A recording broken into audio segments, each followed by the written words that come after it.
Do you want to start it off, or do I start it off? I don't know. Who started off last time? It's been a month. It's kind of technically 2 months. Yeah. So I think we both should just start. 1, 2, 3, Minnie Mouse. Okay, well, hey guys. 3, 2, 1. Hey guys, welcome to our vlogcast, our first one in a month, and our actually fun fact of the month. It's our first actually recording in person. We're on camera. You're like, what the fuck? Oh god, I like doing this on the internet. Well, anyway, what's up, guys? It's our first time ever to do this video-based podcast. Yes, I have tape right here. Yeah, yes. Let's not talk about that. I don't think you should have brought that up because I don't think anyone really gives a shit if you wore tape. Yeah, drink your goddamn coffee. But hey guys, we are actually in my backyard. Because we don't have a dining room table or my office isn't set up. Well, okay. Technically, we have a studio. Yeah, technically, yes. But technically, I don't have my desk or my side table yet, which technically will come in by the time this airs, which will be so. Yeah. Yeah. I mean, we have to compensate somehow, Yeah. you know? And this is our compensation.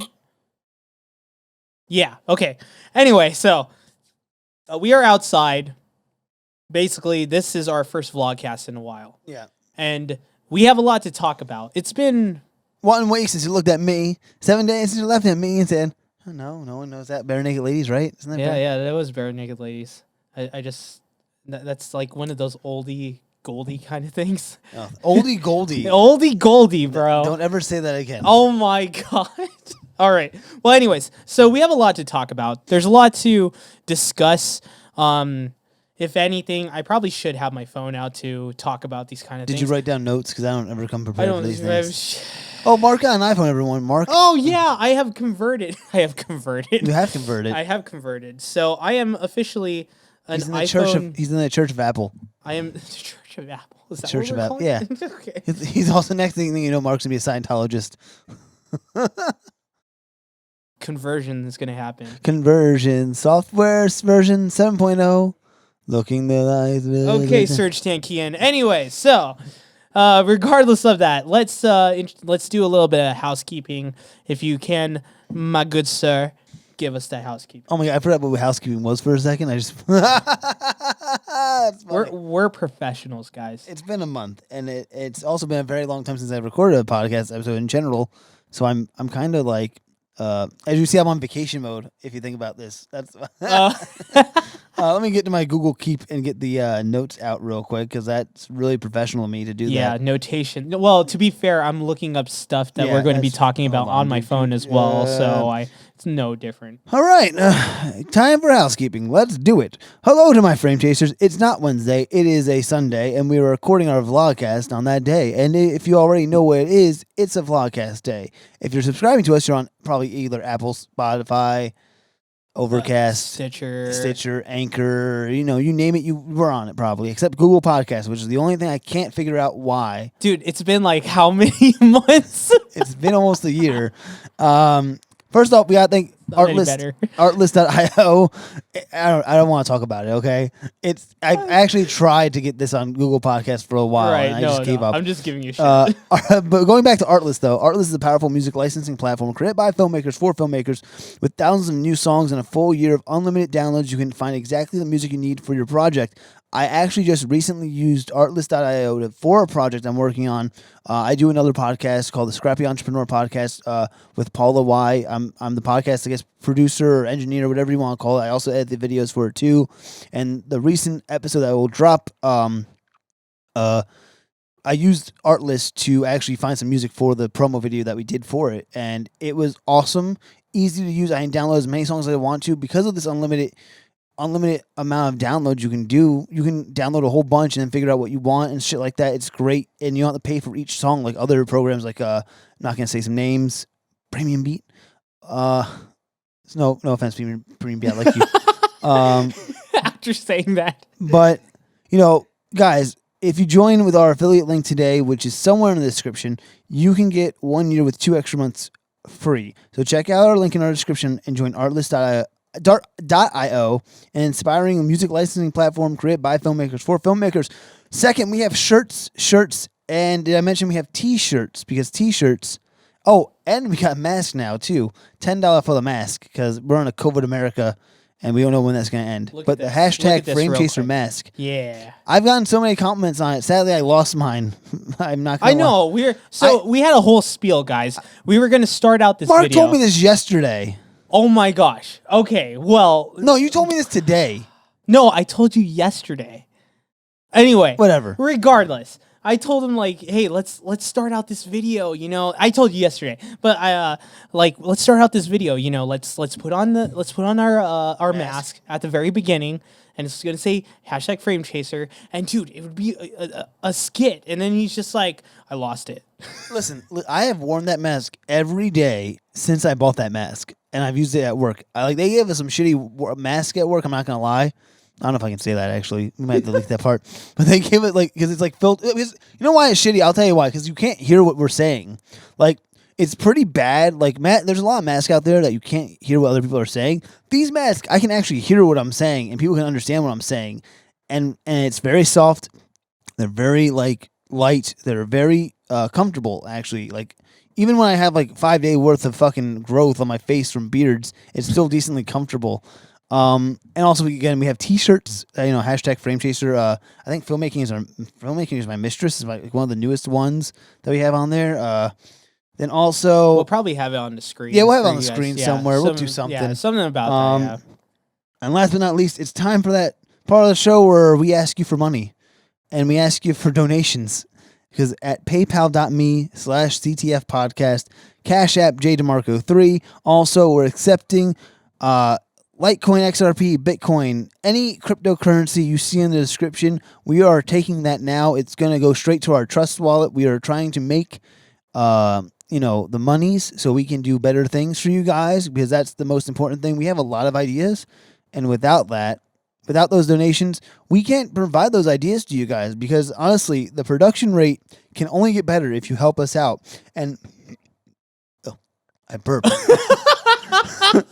Goddamn coffee. Oh, this is a great episode already. Oh, man, this came off. All right. Great episode, guys. That's a wrap. That's a wrap. I'm done. But anywho, saying about that, donations is kind of important because, again, like we said, we want to do a lot of things for you guys, and we can't do those things without the help of you guys, because I think we provide a lot of fucking awesome content, and you guys are listening to it. We're at about 1,500, almost 1,500 listens for the whole year, which is incredible. A small little podcast like this. Why are you shaking your head at me, you fucking asshole? A small little podcast like us, growing in a year, that's basically almost 100 views, 100 listens a month if you do the math. I don't want to be... I'm not trying to brag or anything, but we have kept consistent. Yeah, no, overall. I feel like in this COVID America, we have kept consistent.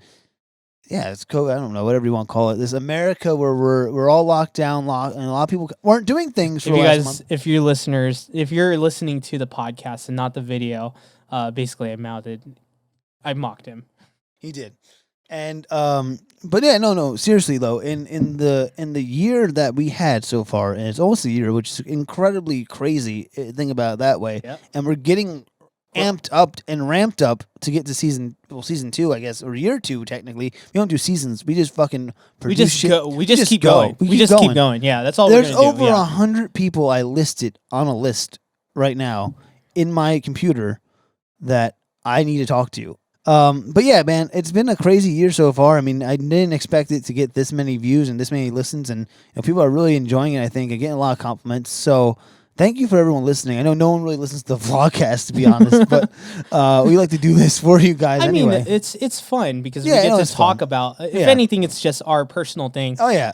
Catching up with with you and me, catching up with what we do here at CTF in general, because we got a lot of stuff that we do. If you we're behind the scenes. If anything, I'm more behind the scenes than I am. Yours. Yeah. But even if you want, I mean, I know this is kind of long and protruding of a fucking intro of housekeeping shit, but it's been a while. It's been a while, yeah. But also, if we really stop and really think about what we've done in the last year, I feel like we have accomplished so fucking much. We man. have. Yeah. Like in my whole wildest dreams of doing this shit, like in general, I've never been consistent with content on a weekly basis. Like, yeah, we haven't given you guys the video portions of the podcast, and it kind of because we started to, and then it kind of hampered off. But we promised starting next year, and I keep to my promises so far last year. I'm keeping to this one next year. We will have every video from last year on YouTube for you guys weekly. So we want to have consistent weekly shit on YouTube. So if you ever miss an episode, if you want to just play an episode on YouTube, go ahead. It's probably a lot more easier than trying to look for sometimes too.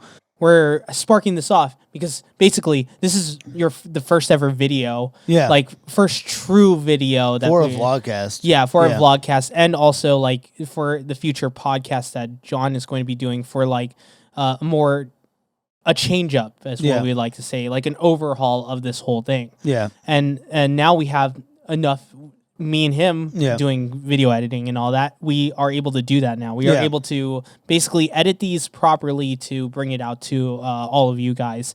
And, it's about you guys. And we need that time actually to go back to the older episodes and kind of re-look at them too and just make sure everything's cool and kosher. Because, again, a lot of things were just popped up on the internet just to be there to keep that consistency on there as well. But in video terms, and we can now take a little bit more time and redo some things as well that we did in the past. That we're like, oh, let's just fix this up. So on January 1st, as well as the year 2 starts, YouTube will start as well. We're having a whole new schedule and all that shit. We still need to talk that out as well.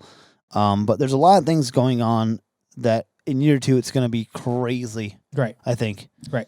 So. Okay. Yeah. So if anything, with that out of the way, let's get on to some news, shall we? Go ahead. News me. Newsies. I will news you. Newsly. All right, so first off, we if anything, this could be like news / let's get straight to it kind of thing. Go ahead. But first, I guess the first thing we'll put out in news is the Panasonic S5 has been announced. So we're gonna go straight to cameras, guys. I don't even know what that is, so let me look that up. Yeah. Just so that we can have two aspects of this. I won't be as what is it? S5? Yeah, the S5. Yeah. So if you guys aren't aware, Panasonic had a few cameras out that were making waves during its time period. It started off with like the GH4, the GH3 actually being the first one because it was the first camera to ever be, I guess, hacked in a certain way to do like certain things that you weren't able to do until they started implementing it. For Panasonic or just in general? Yeah, Panasonic. Oh, okay, because I thought you meant just in general. No, not in general. I know because Canon had Magic Lantern, for instance. That's true, yes. And with the Panasonic GH3 at the time, people used that. It's iconic for the fact that it's used as a camera that is able to be hacked and basically able to have some features like focus peaking, false color, stuff like that. And it was a magical camera for what it was. No pun intended to Magic Canon. Lantern. Yeah.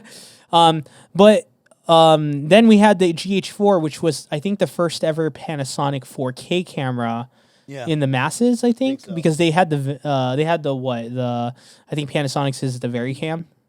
Yeah, but that's a cinema camera. Yeah, that's what I mean though. Like being far ahead with the 4K consumer. Right. Yeah. In the consumer game, Panasonic had the GH4. Yeah. Same difference. Mirrorless. Mirrorless. Micro Four Thirds sensor kind of bullshit.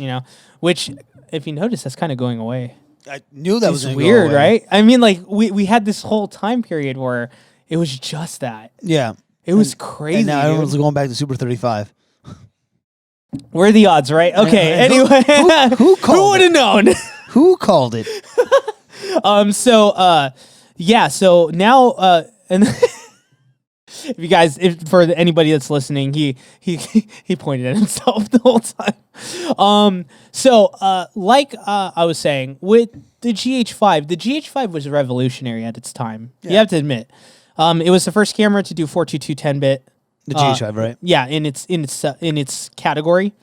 And it was revolutionary for what it was, and it was a very popular camera. It was actually beating a lot of cameras out during the time. So Panasonic made their name.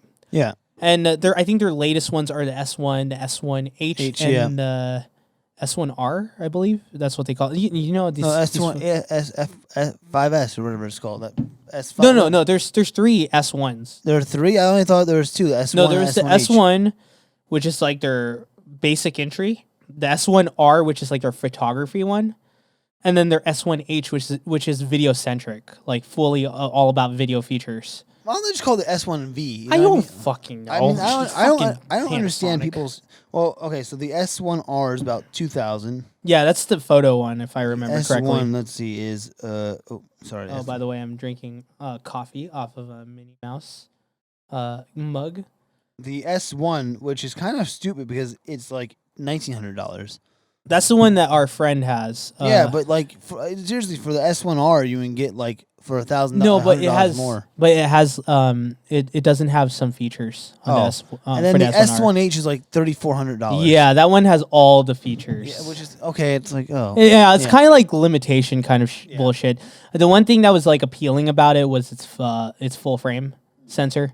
It was like one of the first Panasonic cameras in like if you didn't want a GH5 or a GH5S, that was their full frame line. That was their full frame yeah. line, like the Sony Alpha, the whole lineup. Yeah, all that shit. So Yeah. if you, which means you have to pay extra for that yeah. shit.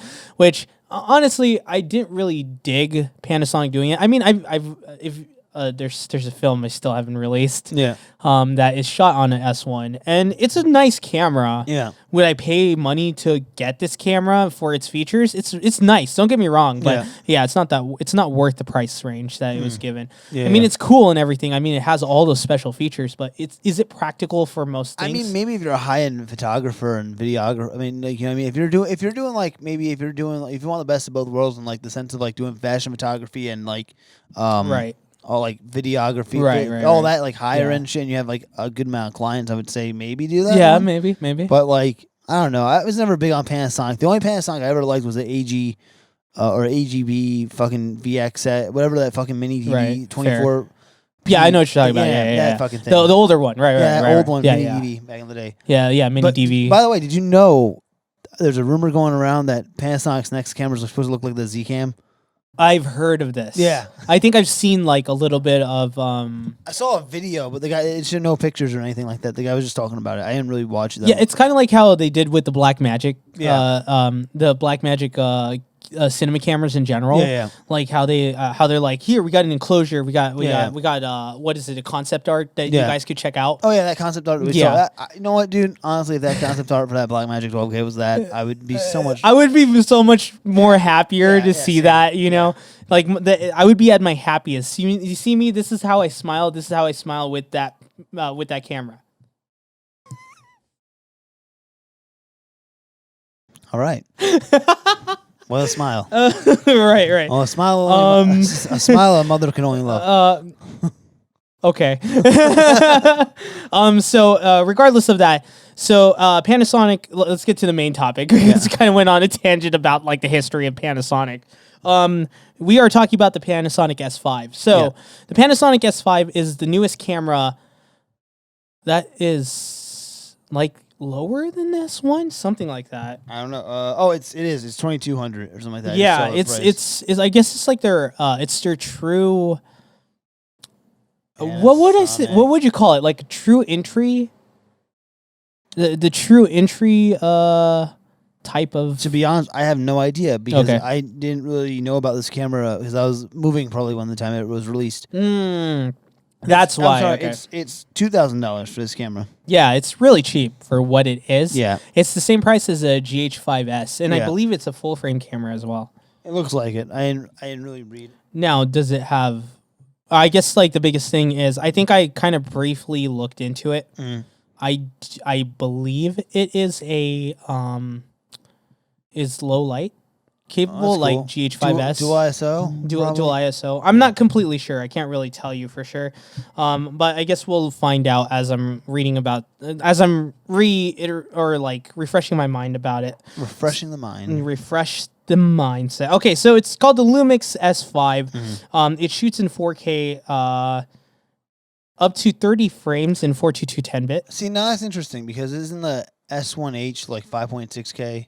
Yes, it's a 6K. 6K camera. camera or 5.9. Yeah, but it's I think this is the new entry line. Is what it's the they're entry line. yeah. Well then, That's so stupid. I don't know, dude. It's kind of like it's in that gray area. It's like you know what? Let me complain for a second about number, like how people number their shit. 'Cause that fucking bugs me. You mean like Canon? Yeah, and even Nikon does the same thing. Yeah, well, yeah. I mean, a lot of these camera developers do the same thing. Yeah, it's like so weird. It's funny because like Nikon does D60 and then Canon does 60D. And then like it's like I'm like, okay, wait, huh? Yeah, like let's change it up with the 5D. Yeah. The 5D and the 6D. Like, what's up with that? And the 5D is better. But then they have a 7D also. Yeah, which is somehow lower than both. I don't know. Yeah, like and then the 1DX is like the better one, but there's no 2D or 3D. Yeah, that's fucking which is Canon. Funny, though. which makes sense. That's fucking Canon. Like, because let's go to the newer stuff. Okay, like what was it? What's the newest one from Canon? Yeah, C70. No, the newest cameras, mirrorless. Oh, the R5 and R6. Yeah, the R5 and R6. That's even funnier. Yeah, because the R5 is the the 8K camera, while the R6 is a 4K camera. It's a higher number but it's somehow lower, and it's really weird. I don't know. Yeah, I don't know either. I don't know. Then they have what is it? The even before that they had the EOS R and the EOS R. Yeah, the EOS RP. RP. Like, what the fuck, Canon? There was another one too. The RP. Wasn't there 3 of those? Like the R, the RP, and something else, RS or some shit. I don't. You know what? I don't like. It's fucking Canon. It's Canon. But even like if you go like any camera company that does that, like look at even Zcam. Like you have an S6, an F5, an F8, an FK. Oh well, let's be more exact about it. Yeah. What is it like? It's the Zcam E2 F6. Yeah. E2. The only one that makes sense, honestly, are Alexa and Red. Yeah, like, at least you can tell the difference of the fucking cameras. Like you could tell between a Monstro versus a Helium, or you could tell between like an Alexa Mini versus an Alexa Mini, or the newer stuff like the Gemini versus like the Dragon. Yeah, the Gemini versus the 5K, the 5.6K Gemini. It's just 5K. It's Gemini. just a 5K Gemini. Okay, and then of course like the newest one, which we'll be talking about later, Komodo, right? The Komodo. Yeah. Like we can tell. At least they have a good modeling scheme. Yeah. Like, but those other ones just it's confusing. I get it. Yeah. You're right. It's and Panasonic's no different at all. Like if anything, even Sony. Like you have an A7. Yeah. There's an A7, an A7R, an A7S. What? Like, why do we need 3 of those? give me one of them. What's up with you camera developers? Yeah, man. What is up with you guys? How am I I feel like a white guy. No, you're a white guy who's complaining. I mean, it's fair though. Yeah. Because I can agree with you. It doesn't help the filmmaker understand or differentiate between each and every one of these. Because like the thing is like if you're pandering to filmmakers, just make a fucking don't make an A7S. Make it something completely different. Right. You know what I mean? Like just make a new model format. Like even a new lineup. What even doesn't make what makes sense is their FX9 and their FX6 that's coming out, which is it's like the FS7 and the FS5. Yeah, and they still keep to that F lineup. Yeah. And like FS5 and FS7 still made sense as well. So it's like what's a higher number and which one to get versus another. And it's like I get it. Yeah. Panasonic's no different, like I said, and like I said, with this is the S5, which is lower than their S1H and the S1H. Well, it's the same price as the S1. Is it? Yeah, because I just looked up the S1. The S is the cheapest. The S1 is the same price. You know, Panasonic. I don't fucking know. I gotta watch this again. It's like annoying. It's fucking right. S1. Okay, S1 is 2,500. Oh, okay. Let's talk about this though. Yeah. Let's talk about the S5. So the S5 is a smaller camera than the S1. Okay. So if you guys don't remember, I did mention before about the S1 in older Vlogcast. And in the older Vlogcast, the camera's like huge, like ridiculously huge. Like if you were to see, like you could probably see this camera right here. Yeah. Yeah, right there. This camera, it's almost the same size. Oh wow. Wow, it is almost the same size. Wow. After looking at that and thinking about it now, holy shit. Okay, anyways, it's it's I had to think about that. Yeah. When I hold it in my hand, it's like almost like I'm grabbing a full grip. Like you're like Yeah, isn't it a full grip anyway? Is it? yeah, I mean like I think that's the whole Isn't it like the 1DX? appeal? Isn't it like the yeah, it feels like that. Yeah. That's exactly it. The 1DX it doesn't have that has the bottom part. Yeah, that's the thing though. The 1DX feels like it's more I could say more squarish, like very long. Yeah. I was like rectangular. Yeah, okay. Yeah, from like vertically. Yeah. Yeah. The S1 is bigger, is just big. Like it's just like a DSLR, but it's like huge. Yeah, it's really big. So the thing is about this camera is that this is way smaller. It's almost the same size as an EOS R5. Oh, jeez. Yeah, so it's pretty small, but it's able to do a lot of things that the S1 can do, which is interesting. I don't know if they discontinued the S1. No, because it's still on sale. It's still on sale. Yeah. So there's probably some things that the S1 can do that the S5 can't. Again, I am so lost in the woods on this one because I was moving probably when they announced this shit. Right. And I wasn't really on the internet that much even before I was supposed to move as much as well.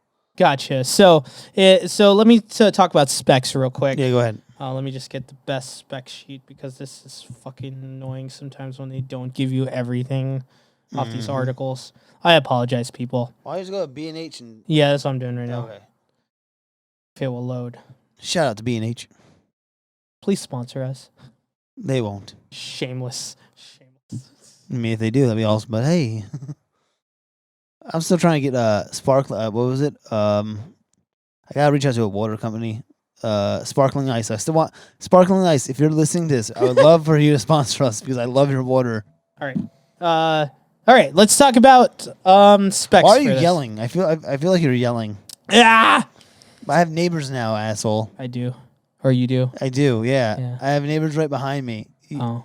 Yeah, thank you. You're welcome.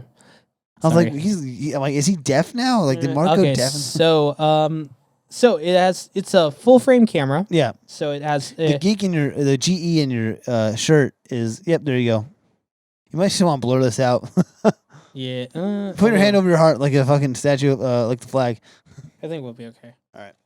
So it is a full frame sensor camera. So just like the S1, it has 14-bit. Interesting. I think it's based on RAW. I don't understand this whole like. I think it's RAW. Like I know that, I get that, but at the same time, 14-bit doesn't output. Yeah. It goes up to 12. Yeah. Even the FX9, 16-bit, right? Right. It outputs fucking. I think it's 12-bit. future proofing. Yeah, but I don't think anything. I don't even. Not now. Yeah, not now. Later. So that's like a 3-year. Let's say it's 5.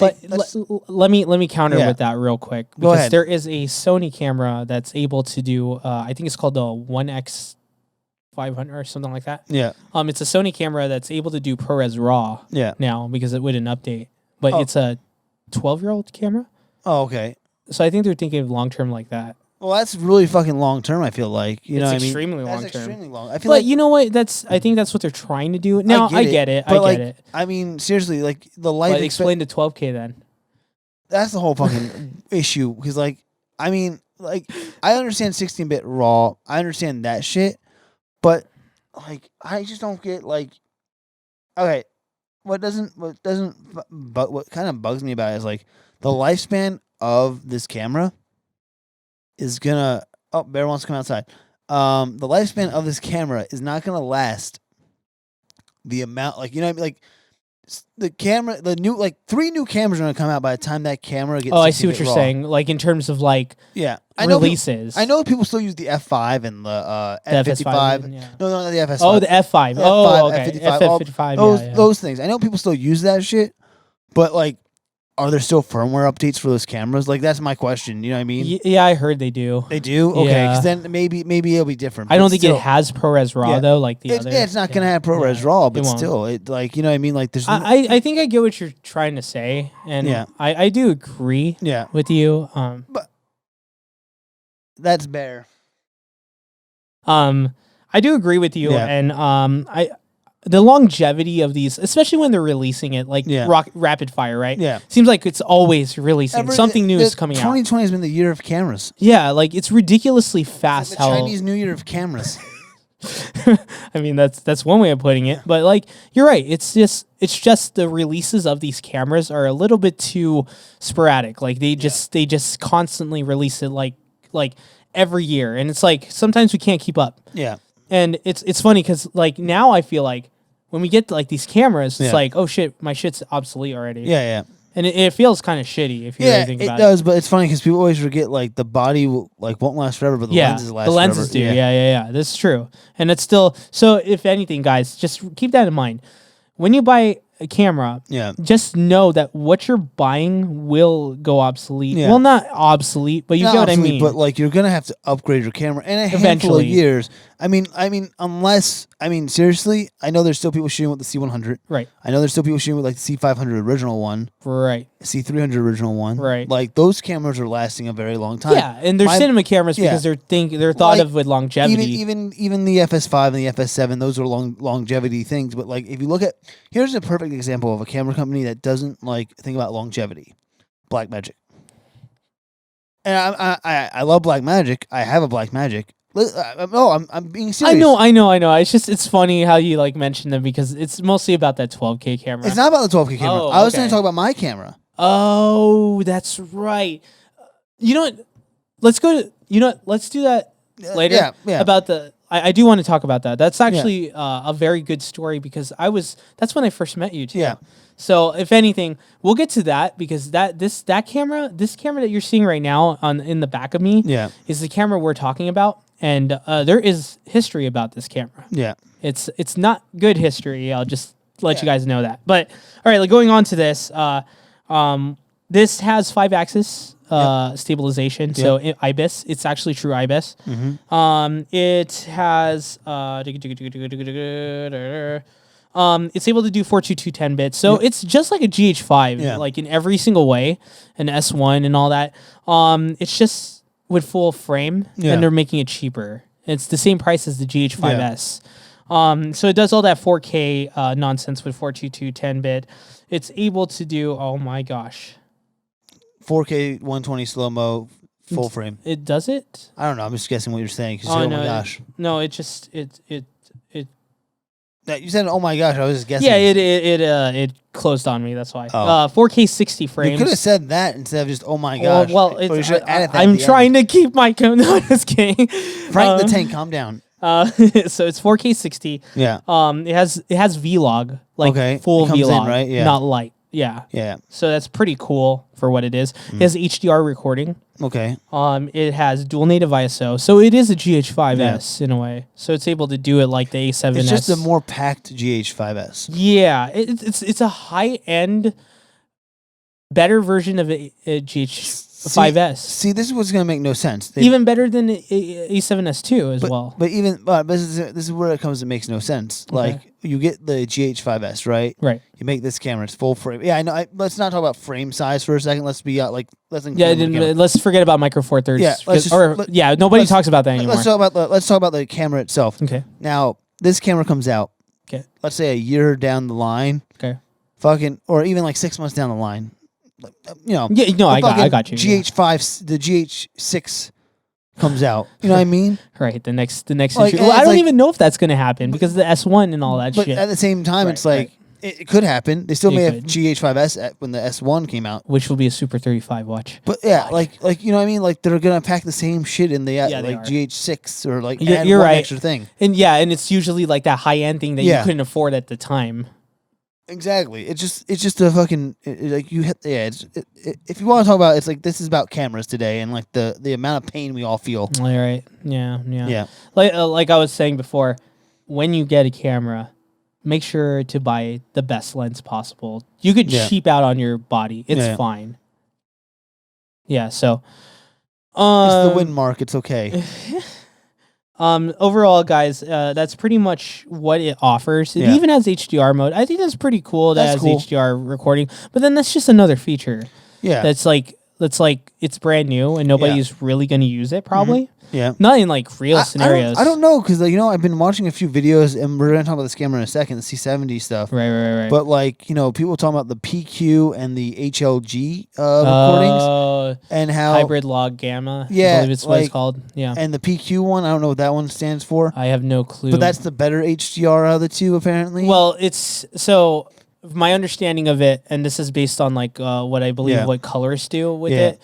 It's basically HDR mimicry that's used in SDR monitors and TVs and stuff. It's for SDR and HDR as yeah, well. So, to make it look like it's HDR. Where I was getting to that point because we kind of tangented off that. Oh, I'm sorry. But like having those features of those color spaces allow people to know like, hey, let me just shoot this as well. You know what I mean? Have it. That's what I was trying to get to. You know what I mean? Yeah. So because then like if you need to do that later on, I mean C-Log 2 and it's a good practice. Yeah, it is. It definitely is. If you want to learn something new and do that, it's good practice. Is it going to be practical?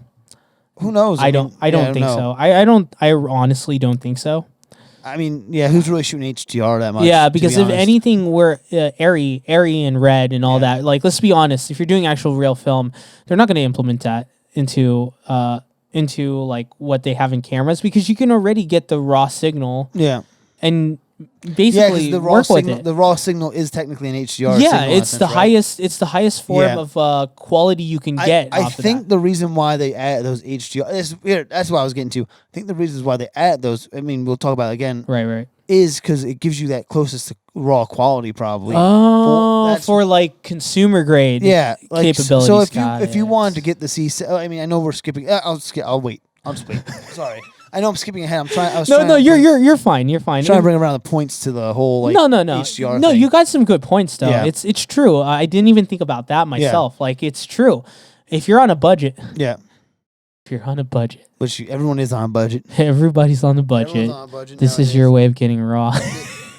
But that's not fair to say anymore because you could say that you could get a ProRes RAW. Well, but that's if the camera has ProRes RAW and the capabilities though too. Like you know what I mean? Like not every camera has ProRes RAW. It's slowly. There's a lot though. There is a lot. There's a lot more than there was a year ago. But at the same time, not every camera that comes out is ProRes RAW ready. You're right. You're right. So that's true. Yeah, and I guess like with these kind of cameras that are coming out, like the S5 and all that, it's starting to get kind of convoluted in terms of like how many cameras have like these certain type of features now and how much they're trying to like compete with each other with these features. And I get it. It's cool. It's if anything, you're right. And I kind of admit it that you were right about a lot of things when it comes to these cameras. Yeah. It's gimmicks. They're just pure hard gimmicks because in practicality, nobody's going to use this. Yeah. In practicality. And because we are still going to stick to our log. Yep. We're still going to stick to possible RAW. ProRes RAW might be the newest thing that could be practical. Yeah. Could be. We're not sure yet because that's still speculations right now. But how many people do you know might not personally use it? I don't know yet. Yeah. It's still a mystery to me myself. Yeah. And it's just if anything what we stick to is ProRes log and maybe DNX HR if you're a PC. And that's what we're used to. H.264, H.265 is the newest thing. Like everybody's on that. Right? H.266 Yeah, which is supposed to be the like we were saying a long it was like a distribution based one. Yeah. Which is supposed to bring lower file sizes. But we're using those kind of things in implementing it because it's something that we're used to and it's worked. Yeah. And we don't need all this extra shit because we can already, if we shoot right, if we use the correct exposure, we use this the right practices, we could get even better than what those kind of workarounds are. They're pretty much just band-aids, guys. That's all they are. That's all also, even like the H.264 thing is really just a codec with a wrapper around it. Yeah, MP4. It's just terrible on an NLE. I'll tell you that right now. It's fucking terrible. I mean, but the thing is too, it's terrible if it's in the wrong wrapper also. Yeah, like MP4 versus MOV and or stuff. Or even like AVX, MXF. Sorry, MXF works. Yeah. As an H.264. Yeah, and I guess that's where I'm gonna start stating like where this S5 is. Yeah, this S5 is a camera that. It's cool for what it is. it works for a lot of things, maybe Yeah. like short films and stuff. It's not for everybody though. Yeah. And I'll still say it. Panasonic's autofocus, because a lot of people use autofocus with gimbals and stuff like that. Canon's still reigning king on that. Sony is up there, Yeah. but Panasonic is nowhere near there. Everybody admits Panasonic's autofocus is the only thing bringing them back, holding them back. It's terrible. It's something I don't like myself. We tried to work it on one of the shoots for the film I've been working on called The Echo. And till this day, that one shot that I did with Zach is terrible. Ugh. I don't think I want to use that shot. And that's the worst part because I think I might have to reshoot that as I think about it more. Yeah. And that's where I get at, guys. This Panasonic, it's great for you guys that want to use, if you're Panasonic fans. As a Panasonic user myself that has a GH4, an old GH4 that has Vlog, which is terrible for Vlog, by the way. I think this camera or any Panasonic is just not the business for like people like colorists, for people that's run and gun like John here, for people that need something that's reliable for every single feature. And that's the thing, especially like the most useful ones, which in most cases people with gimbal work. They need a camera with autofocus. That's important. Yeah, you do. Because if you don't, especially with face tracking autofocus, like I think which is like Canon's #1 thing that makes it better than most. There's even like that new. Well, should we get to Pan? Should we skip to Pan? Canon? Let's go to Canon. Yeah, because continuing that, by the way, there's that new like the C70 or in the C70. Yeah. In the C70, there's something like not just the face tracking thing, but they have an algorithm thing in the camera. That's true. Yes, that can like track really well too. So segue to that. Let's talk about the C70. Yeah, let's step away from Panasonic because I'm sorry, Panasonic, get your shit together. It's been.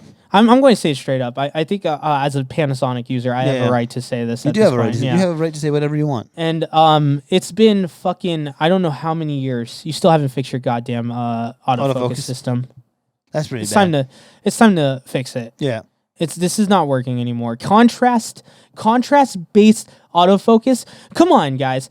GoPro. Look at this GoPro I'm on. This has better autofocus. I'm just saying it does, right? I wonder if she's looking at you. I mean, it does. Yeah. And that just proves it. Like I could go like this, right? Yeah. And I could go like that. And you're auto-focused. Yeah. Hey, man, I don't know. It's terrible. Yeah. Get your shit together, Panasonic. But after that, let's move on to Canon C70. Let's get to the C70. So let's talk about this very interesting camera that doesn't have RAW. That fits in between the C100 and the C200, which makes no sense. Where this is... Yeah. Yeah. I watched a couple videos about it today, actually. And interesting. Some guy did... Any new discoveries outside of what we talked about? Yes, actually, a C200 user talked about this camera and the C100... C200 and this camera, C70 that we're talking about. And he said this camera, the C70, likes to underexpose. Is better for underexposure than the C200 is. Because the C200, you have to overexpose everything. Like by a stop or two, and there's noise. If you expose properly and you don't overexpose something in the C200, you get noise. But in the C70, you were telling me about this earlier. Okay. Maybe I sent you the video. Oh no, that was the Black Magic. Never mind. You were telling me about the Black. This was about the C70. So apparently he was doing underexposing tests, and the underexposure is pretty good too. So if you underexpose your image, it's not that bad. Interesting. Yeah, it was. I watched a couple of videos, just like kind of perusing some shit around, and I was like, oh shit. Huh. Yeah, okay. The C70 looks a lot nicer than what I like. It gets me excited actually every time I see something more about the C70. To be honest, because does this give you a boner? No, it doesn't. But like, I mean, even like C200 people are like, yeah, this camera's pretty good from what I've they see and test it with. So I'm kind of like, again, no RAW. But yeah, that's so weird, dude. Like, I think that's the craziest part about this. See, this is the question. It says no RAW on, no RAW. Like it's like no RAW. Fuck, what did it say? it didn't say like there won't be RAW. It just says no RAW at release. Okay, I think I said something about this before. So I said it. So if you guys don't know, John and I have been back and forth about this whole camera ordeal when it comes to this new lineup of Canon cameras. If you really think about it, one of the things that I mentioned was yes, there's no RAW, but they didn't necessarily deny that there will be in a firmware, or deny that there won't ever be RAW. Yeah, which makes no sense because, like, weirdly enough, like unless they have unless they're using Canon RAW Lite, because it's too. I have no clue. Because if they do, I'm saying though, because like if you think about it, it's 2 SD card slots.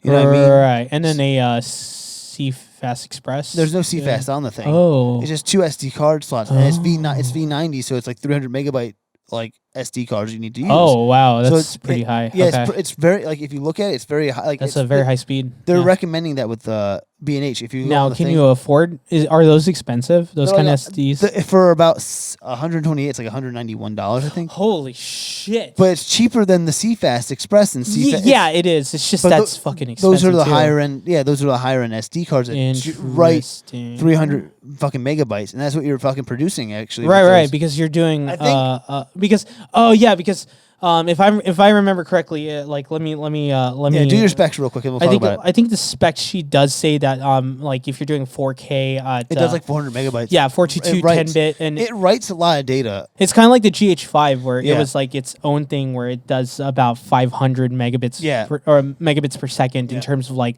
write speed when it comes to the amount of bit rate you can get for file size. Even this camera has a shit ton of codecs and flavors. Yeah, you know what the lowest one is?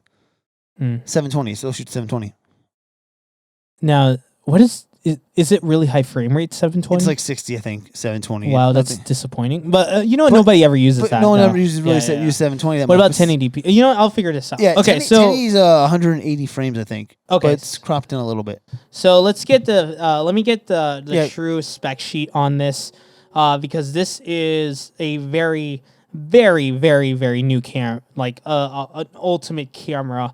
The camera of the century, the one, the only, this is the Canon C70. That's just it. The first, yeah. Well, it's crazy because it's almost saying, like I said, it fits between the C100, C200. Right. And it's the same price as the C200 still now. Let me get like the full camera. No, I'm just saying because I know what the price is. It's $5,400, and so is the C200. They're priced the same. And apparently someone goes, what was the point of making an AR5 if you're going to just do a C70?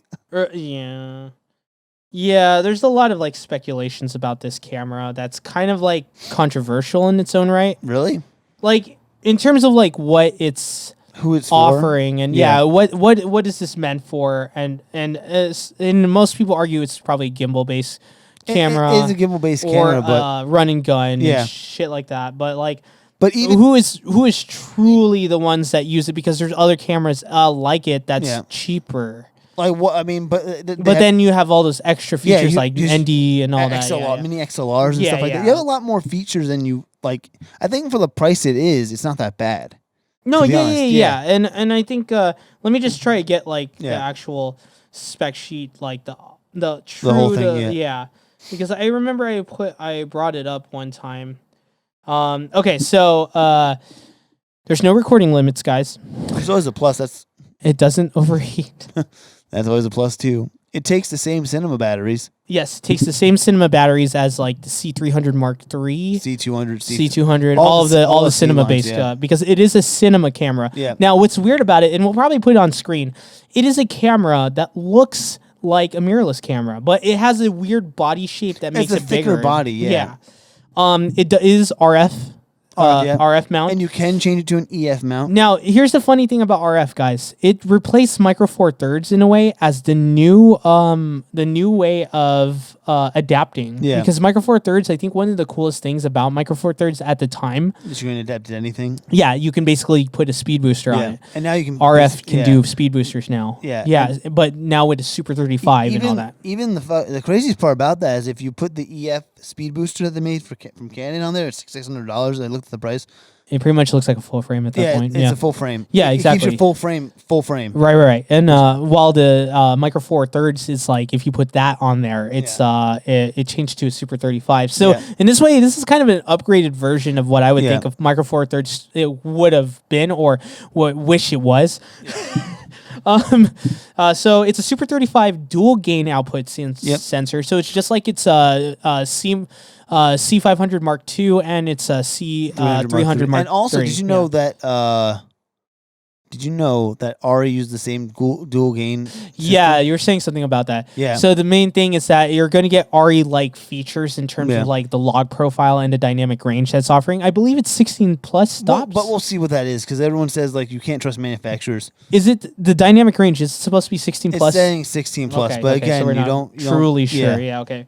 Now 16 plus, still you gotta admit it's probably around the 14, which is not bad. Yeah, no, that's like pretty if good. you look at the practical sense of it, It it's could probably be 15. Who knows? And 14 is still fucking amazing. Yeah, no, so definitely. that's still fucking cinema grade quality. That you can play around with the colors basically with this camera. Well, it's also 10-bit also too. Yeah, so that's another thing on which is on crazy. It's fucking 10-bit 422. Yeah, it's 422 10-bit, and it's 60 frames as well. Yep.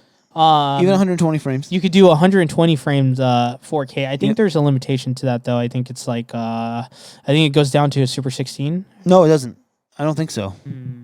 I'll double check on that. Yeah, I don't think it does. Oh, I think it's the 180. It's when you go to 1080p or anything. Oh, okay, 2K. That's when And you like watching also the videos like if recording styles, you have a crazy amount of things you can do. You can do one 4K, one 2K proxy, simultaneously record, or like do all this other shit recording wise for this camera with the two fucking dual slots. Yeah. So another thing that it has is enhanced dual pixel autofocus. Yep. So this can be used on gimbal work, and it's really reliable. If it's enhanced too.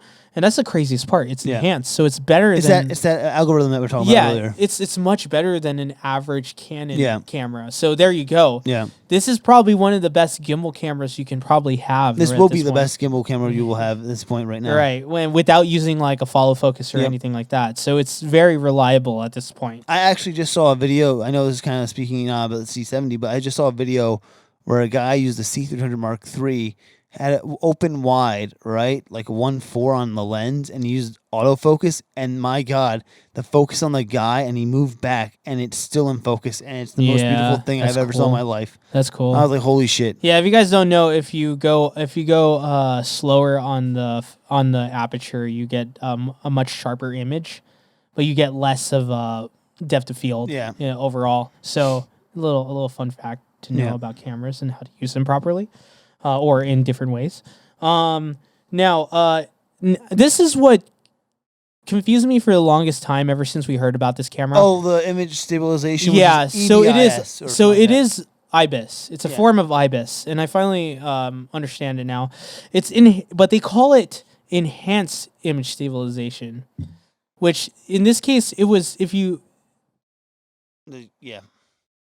So it's called enhanced stabilization, image stabilization, which in most cases, when you think about that, you think EIS, which is electronic image stabilization. Yeah, but it's not, right? Yeah. And that's what kind of confused me because we all know that there's abbreviation. There's so many abbreviations of these, but like there's been an abbreviation of this already, and it kind of like confuses because it's like Canon doing their own fucking thing again. And also, I saw something where it says it's a combo. You can use it as a combo too, because if you have an IS with the lens lenses on there, right? Yeah, but other cameras do that as well. Okay. Like the Panasonic does that, but it's no different. It's not like if anything, this is just Canon's wording version of it because it's already like for instance, let me give you an example that this has already been implemented in other cameras. The Panasonic S1H, it has IBIS as well, but it with its lenses, with its L lenses, you can enhance it even more with a speed boost. Oh wow. I think it's called image speed boost or something like that, where it uses the lens and the IBIS at the same time. Oh, okay. So it's like it's already been implemented before. It's just that they renamed it their own way.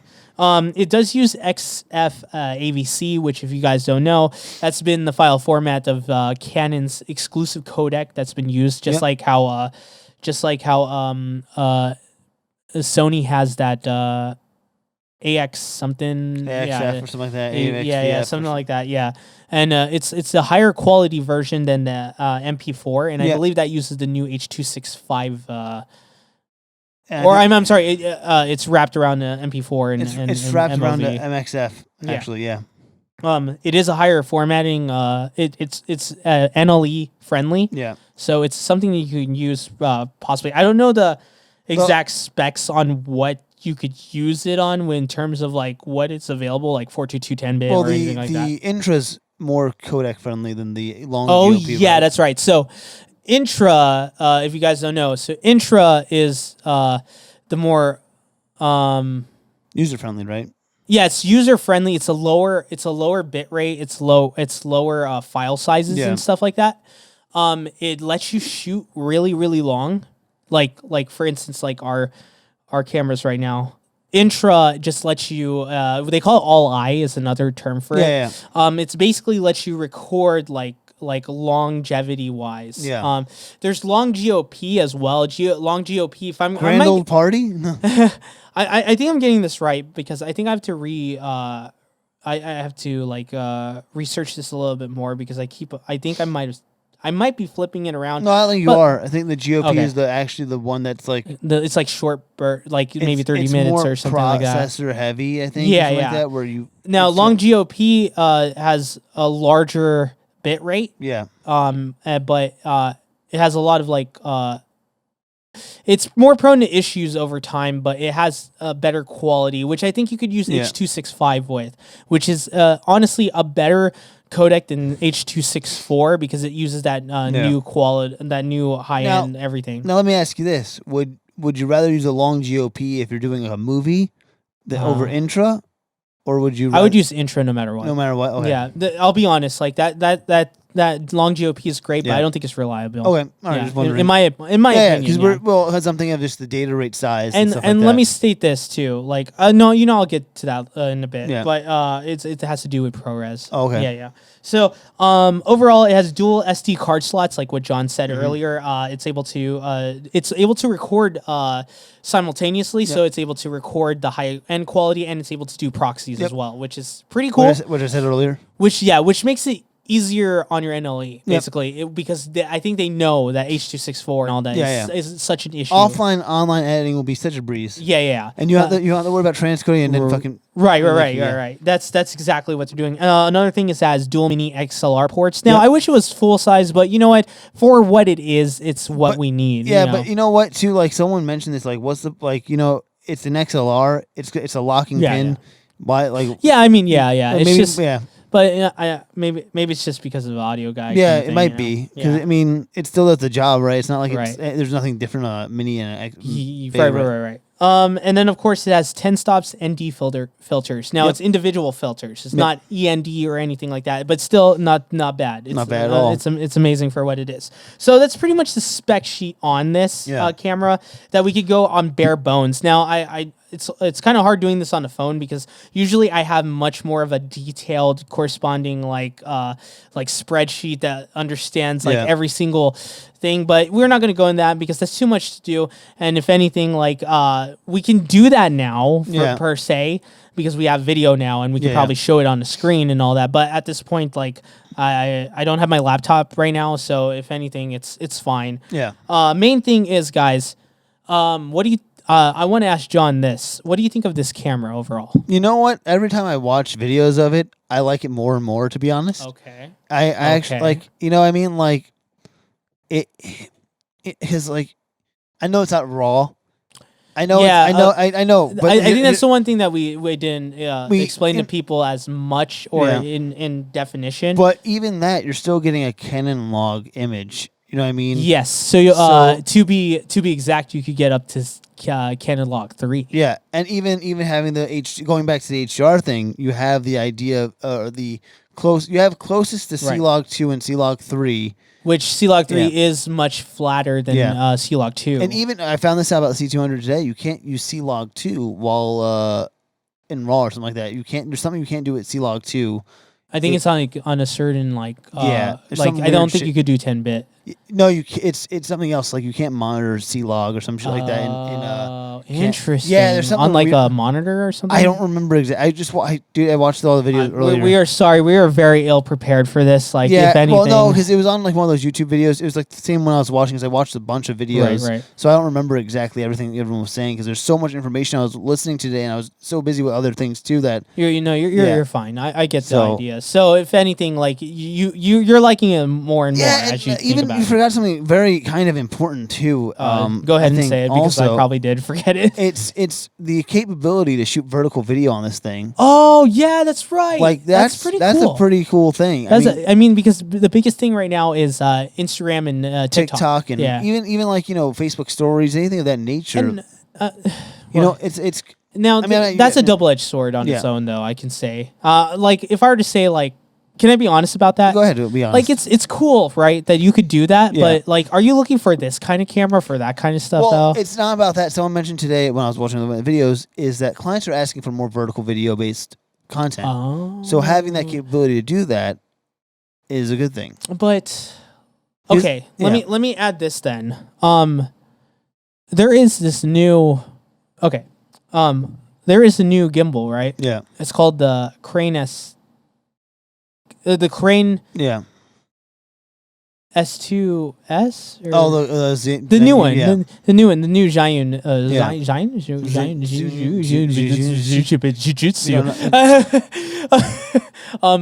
and it's so cool because it's a camera that has a locking feature, right? That you can keep your tripod you were telling your me, shoe on it, and then you can put it in vertical mode as well, which I think that's pretty cool for what it is. Yeah. And what's interesting is that we have that too. Yeah, but you can probably hook. Again, we don't know this yet because we haven't really. Yeah, we haven't really. Much. It's a pre-production model still, but technically you have a 1/4 inch on the side handle of the C70. You know that, right? Okay. Fireworks. Okay. Yeah. I did not know that. Yeah, so there's the handle, and there's a 1/4 screw where you can put a tripod on that as well, and that's why you do the vertical video that way. So like, you know how like a photo camera, you just go this way to do the vertical. So that's where that locking pin. Oh, that pin like is. right on the side of Yeah. it. That's very. So you just boom. Interesting. Yeah. Okay. So technically, I bet you can pop that on the Zhiyun Crane. Well, the Xeon Crane, you don't even have to do that. Oh, okay. It just like I said, it has a locking mechanism that you can. It's kind of like a. Well, even on your other gimbals, probably though. But no, it's kind of like a safety lock. Yeah. What is that called? A quick release. Yeah. Where you just go like this, and then it just goes. Oh, okay. Yeah, it's really cool. But then again, you still have to change it still. I mean, it's fast though. Oh yeah, but still. Versus that, you have to screw it in. Yeah. But if you're doing tripod stuff anyway, if you're not doing any movement stuff. Yeah, but the best part is that you can still use it. Yeah. Well, hey, I mean. And you can still place it on a tripod. Yeah. That's what I was saying. Like, I think we already have something that's cool like that. Who the fuck's doing fireworks I don't know. on? Like, Sorry about that, guys. Like September 27th, people are doing fireworks. Yeah, this is how we're recording it. Yeah. But okay, so overall, like, you like it. I like it. I like it more and more. Any drawbacks you feel for yourself? I mean, in terms of like your view of like a cinema camera and what your needs are for. I had a discussion with someone at work, and we were discussing like how clients still have this certain mentality about bigger looking cameras.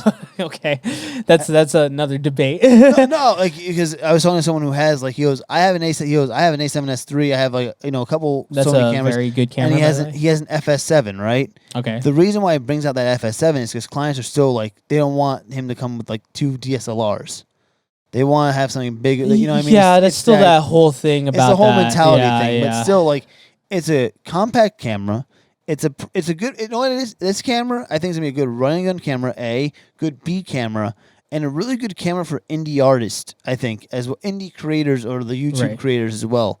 Because again, I 10-bit for once. Canon has 10-bit. You know what I mean? But in a smaller camera, and it's kind of like marketing itself as a cinema camera overall. It is. It's the first mirrorless cinema camera from Canon. Right. That's very true. So, it's a mirrorless one. Yeah, and also there is a rumor about a C50 as well, which is I think a lower end. Or now, will that be, if that's a lower end, would that be appealing to a TikTok? I don't know because no one knows what that's going to have and feature. Because again, I don't know if it's going to be lower than the C70 or higher than the C70. Because if you think about it this way, because in a weird way how this lineup goes. Oh, I see what you're saying because of their numbering system. And the right, numbering right, system, right, because right. like even if you look at like the photo lineup, right, the 7D is not as good as the 6D. The 6D is not as good as the 5D. The 5D is No, not as good as the 1D. I get it. We were talking about this earlier. Yeah, But in this one is the C70. Then is the C50 going to be less than the C70, or is it going to be better than the C70? that's I would assume assume in this way it's the better. It's going to be worse. Not worse, but like not as featured heavy, because if you look at the C100, right? This is supposed to sit between the C100 and C200, right? Then the better one of the C100 is the C200. The better than the C200 is C300. So the number system goes up. Oh, like because their cinema line is different from Yeah, their their cinema line's different than prosumer or consumer grade ones. Yeah, the that's photography shit. Yeah. true. Yeah, you're right. You're right. And even yeah. Yeah, if you really think about it, their numbering system on the cinema grade and stuff is better. Yeah. It's exactly makes sense. But like it's funny because like the C500 blows the fucking C700 out of the water though. Like the C700 is pointless for now. Because they might do a C700 Mark II. Well, yeah, that's true. I think it's just a matter of like year. Yeah, like I mean, how old the it's camera really is. the same specs too, apparently. Yeah, so that means that they're probably making a C700 Mark II. That might be the 8K camera that people talk about. Yeah. I think that's it. I think because right now that's an old camera, the C700. I mean, it's been out for a while. and that's full frame too now. So if they keep a full frame 8K, holy shit. Yeah.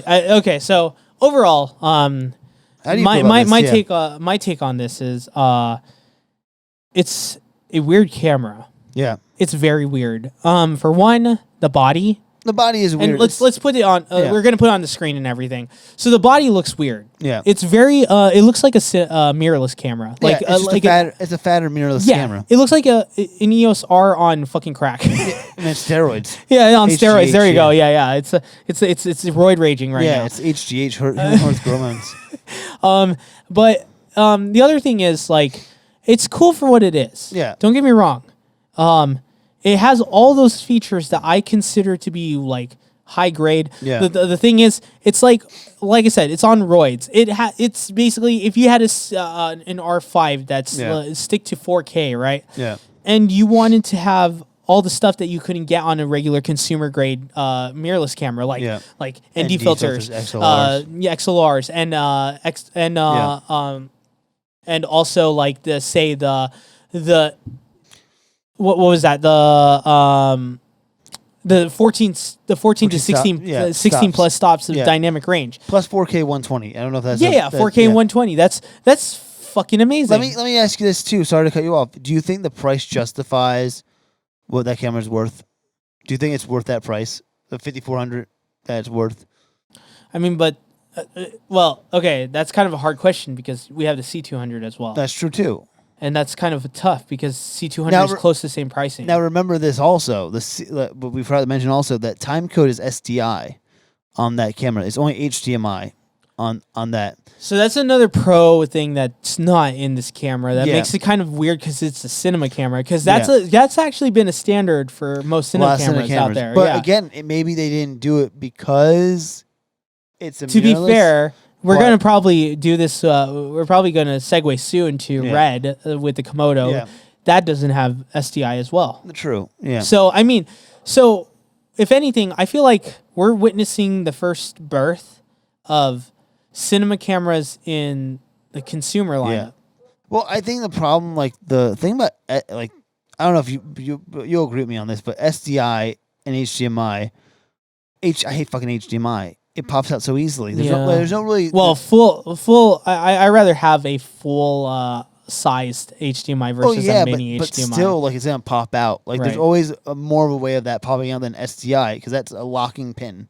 Right. You know what I mean? You're right. It actually has a safety precaution. Yeah, because I've tugged on SDI cords accidentally, or like we have backpacks at work to do microwave shots and stuff like that. Right. And like I let the backpack down and like it tugs. It doesn't pull out the. No. I get it. Yeah. Well, this is for people at home that don't know. Oh yeah. Yeah.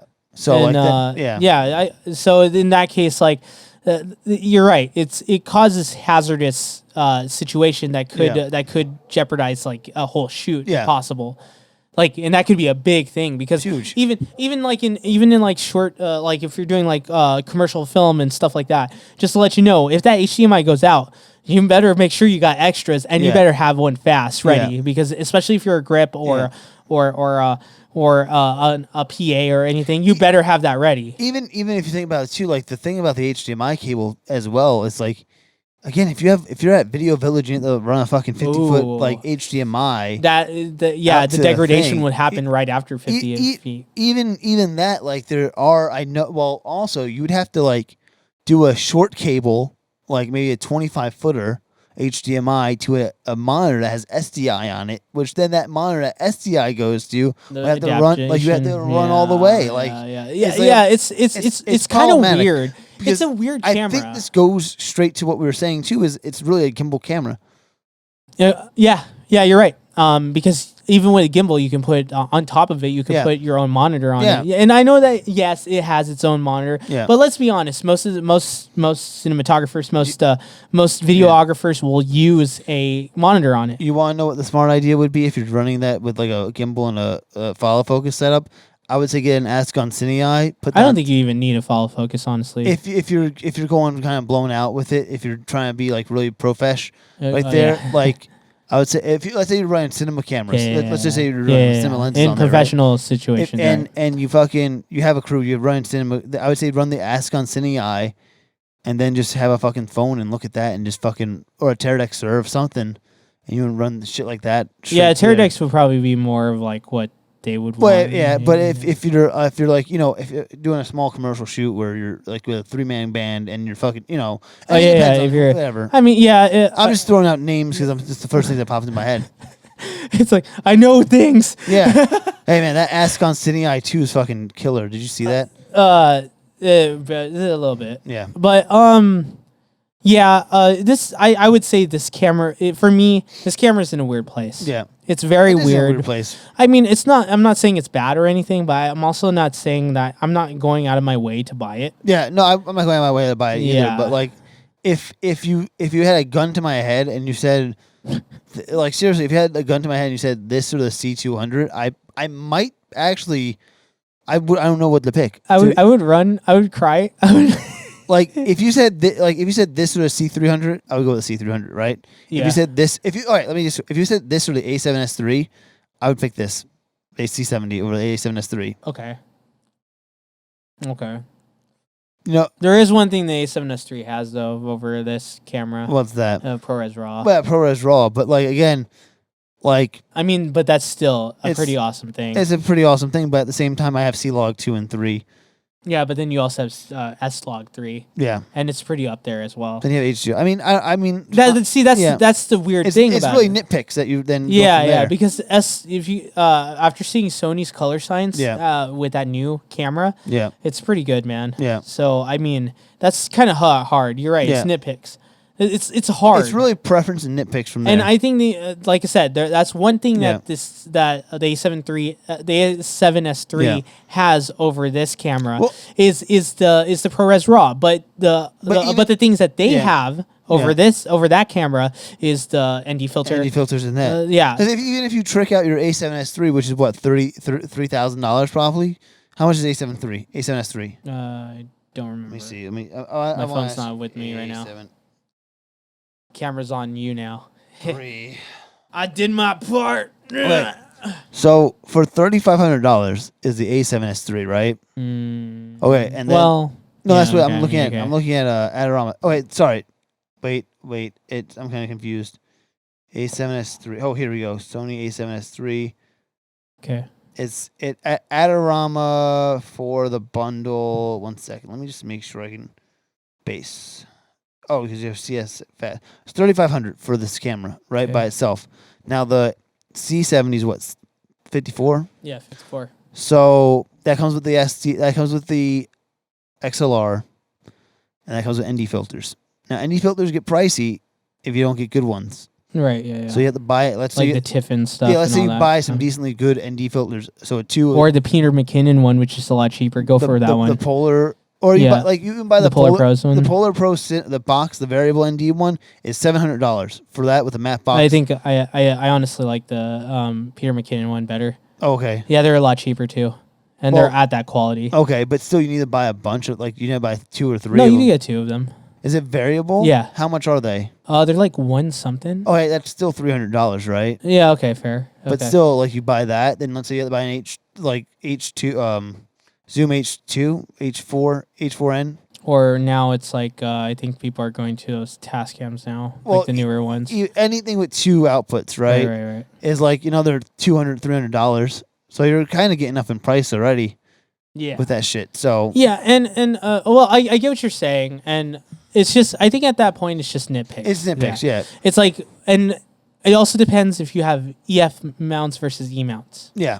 That's another too. thing. Yeah, that's true too. So if you have like a whole, you have a whole a whole slew of like E mounts, you would go with the Sony. But you can fucking put E mounts on an RF lens now. Yeah, but then the thing is, would you want to do all that extra stuff just to use your E lens? I mean, I don't know. I mean, I'm just that's the thing. Saying, yeah, it's that's nitpicks, the thing. yeah. Like it's like the guy. If you have E mount, you have E mount lenses for like a whole collection of them because you've been a Sony user for a very long time, you would go with the A7S. You're saying Sony. If you have a lot of Sony lenses, Sony. If you have a lot of Canon lenses, it's kind of like up in the air. Yeah, you could go either way, as well. Even so Sony, I guess you it's can go just Sony with Canon lenses. I've seen a lot So of if anything, it's just a matter of like preference at that point. Yeah, it is a preference. Yeah. And honestly, if I were to pick, I would still go for that Canon, if anything. Yeah. So other than that, that's where we're at with the C70. Like I said, we wouldn't go out our way to get one. Yeah. Now, the next one that we're probably going to segue to, because this is the weirdest camera. Like, if you think that's weird, this is even weirder. Let's talk about the Red Komodo. Okay. So that or a C70? C70. Yeah, same. I will admit it has red code raw. Yeah, but you look like you look like you're in pain when you're talking about this. I mean, like some pain. The thing is, there's no official like speculations, like really, specification. What is the release sheets. date too? Like I have no clue. There's no release date. Let me see something. Let me. There's still nothing, man. I don't think there's anything on that yet. Let me see. As of October or September 27th. So. Let me see. Red Mode. Well, here's the thing. Well, we saw first impressions kind of stuff from different YouTubers, which are all the same, by the way. Every single one of them can't say that much about it. They can only say what they're told to based on the what's that called, a NDA. Yeah, through the NDA and the grace period they're given. You know? Yeah, it just says coming soon, which is crazy. Yeah, it still has no release date, like I said. Yeah. And that's the thing about this camera. It's marketed as a red. Yeah. It's trying to state it's like a red. Yeah. It's trying to it looks. I mean, well, to be fair, Zcam looks like reds in general. Not like really. in its stylistic. It's not completely the same, but architecturally, it looks almost close to a red. Yeah. In most ways. Well, body wise, I'm talking. Yeah, about. body wise and all that. I mean, well, not really, because reds are a little bit longer and taller. Zcams are very. Well, short, I mean, like, but square they're kind of like concept based on. Oh, okay. And that's the thing. Like, it's like this new Komodo, right? Yeah. It's not impressive from what I saw in a lot of like the shots and all that. And you know what? It's like these guys, and I'm not calling out MKB HD or any of those other guys like that actually did it, like Indie Mogul and all them, saying like, oh, it's a pretty good camera for what it is. But they even said it themselves. They don't think they would recommend it. Yeah. As of now. But that's the crazy thing. It's like it's a pretty good camera for what it is, because for what it is, it's the red. You know what I mean? Like, if it wasn't a red, and in the price range. But like, also, if it wasn't a red, would it be a pretty good camera for what it is? Still, no. You know what I mean? No. Like let's be honest. Like the spec sheets that's been given is not that impressive to me. There's Zcams that are way better than that. Yeah, and look better. F8 now, and a lot of them look better. Yeah, like because for instance, our H.264 is better. Yeah, like even like our friend Cody even stated like it's. H.264 on that camera, right? Looks way better than a lot of stuff that uses H.264. Which is crazy. Yeah, which is nuts, because that means you can play around with it and it still looks great. Yeah. which is unheard of in most cameras. And Zcam, good job, by the way. You guys did a good job with your cameras. It's true. Yeah, there's still some people still say there's some issues with the cameras in terms of like functionality with software and stuff like that. But that's something you guys have always been trying to work on, improve on. Yeah. And the thing is, with this camera, with the Red Komodo, it has none of that. It has. That's really it's honestly supposed to be a crash cam. It's not supposed to be like those cameras that were going to shoot out events. But they're marketing it for consumer grade. Yeah, but again, it's also supposed to be a crash camera, which is the weirdest fucking shit. Do you mean that like also like figuratively as well, like or like like it's supposed to be like a camera that they're throwing away as well? No, I mean in the sense of like movies, like literally into the like Hollywood film. Yeah, like if you're like doing like the car explosion, you need a camera right there. That's Komodo. It's a throwaway camera in that, right? In that but sense. You know what? You could also state, and I'm going to say it. You could also state that it's also a throwaway camera because of its cheap. Well, that too, yeah. But you look back. Let's look back at the red. What was the price on that, by the way? We said our listeners and our viewers can tell. 6,000 is a Komodo. Yeah. Now look at also when Red went with the 4K for 4K thing with the Raven. That lasted 2 years, I think. Yeah, that was like that didn't last long. That's 1,200 or 12,000, right? But it was 12. When it first came out. It was 6,000. I think it was 6,000 also. No. Or 8,000. No, it was way higher than that. No, it wasn't, because you know why? It was a bundle. It was coming with a bundle for 12,000. Yeah, that's what I mean. It was 12,000. But by itself, it was 6,000 or 7,000. But you're never going to get it by itself. Yeah, you always got it as a bundle. Because even the new Komodo has its own LCD screen now. And even like going back to the Red Raven by itself, people were so excited and jazzed to that camera. And it was like this whole thing, and then all of a sudden, like a year later, people were like, "I sold my Red Raven," or 6 months down the road, they're like, "I sold my Red Raven because it's not what I need anymore." I'm like, "Then why'd you buy it in the first place? Because you want a red for cheap." Even still, Red, it's not even an impressive camera in itself. I know, but I'm saying like it's like, okay, this is your second attempt going for a prosumer camera or a consumer more friendlier money camera in a sense, and like. I would be worried maybe because like you've been talking about this camera here and there, and you haven't been really I don't know. This camera's like one of those things where it's like I've heard about the Komodo, but I don't really know much about it. Yeah, nobody really like from when it's given. I mean, what we've seen, it looks good. No. I thought you said the Fauci thing when Brad Pitt when he was Fauci on SNL. Looked good. That's a controlled space. Yeah, I saw it in uncontrolled space and. It's not. Well, yeah. Okay. It also has artifacting issues from what I was seeing in some of the footage that I saw. A lot of the footage that was given from like Indie Mogul and KBHD when he was outside and everything, especially in outside situations, like I could see some artifacting issues. I could see some noise. Interesting. And some things. That's what I was saying. Zcam's noise, like noise, like it's noise filtering. Well, that's much better. That's like that's kind of weird because like that's like the Epic Light Media I was telling you about with the 12K Blackmagic. Yeah, you were saying something about that. Yeah, if you punch in on the 12K Blackmagic, there's a weird noise that they're like, I don't know. They don't know if it's the camera or their. But you're saying it's like weird noise, like it's something that's not normal. I'll show you after the podcast real quick. And because what I'm talking about with noise in this case, it's noise that you don't. It's noise that you see, right? Yeah. That's I guess you could say.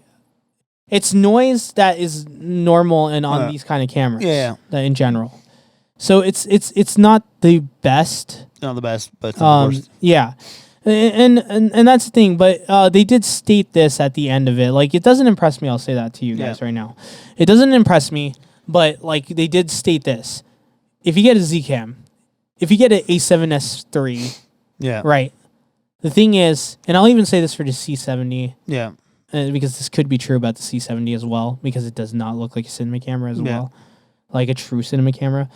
When you see a Red on set, everybody will be locked eyes on the Red. Oh yeah, just because of the brand. It's like also the big camera mentality though. Too. Yeah. That's the whole thing. It's like if it's a Red, that means it's a camera that's gonna be looked at as saying, "Oh, this guy is a professional." Yeah, basically. It sucks, but it's true. Yep. That's the type of world we live in when it comes to being cinematographers or even videographers in high production music video sets and all that. That's the unfortunate thing, because you know that this camera doesn't have any stabilization. You know it crops in pretty badly too. Yeah, but it doesn't have stabilization. know. So why the fuck? But even that's red in fucking general, but red in general doesn't have a lot. Yeah, but you know what? If they're already make a camera of this caliber when it's in this range, when it's going against other cameras in this price range, it has to have stabilization. You want to know why? You know what red can do and say like basically fuck off and do whatever they want? Because think about it this way: look at red like Apple. Okay, people will eat you. I get it. You know what I mean? People will buy if I it's the red brand. Yeah, it's the red brand. It's the red brand. It's the red brand. Yeah. Exactly. It sucks.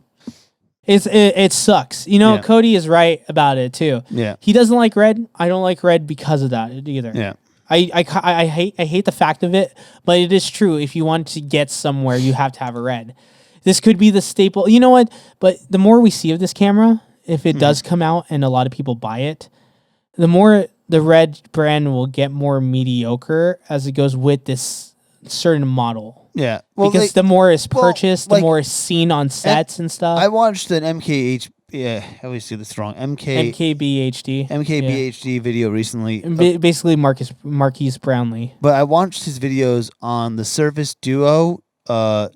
I don't know if you saw that. Yeah, I saw that. And the tablet kind of thing. He was talking about that. Like, he was talking about like how there's phones that already are doing this, but there's always a phone that's like doing it for the first time that they can always improve on.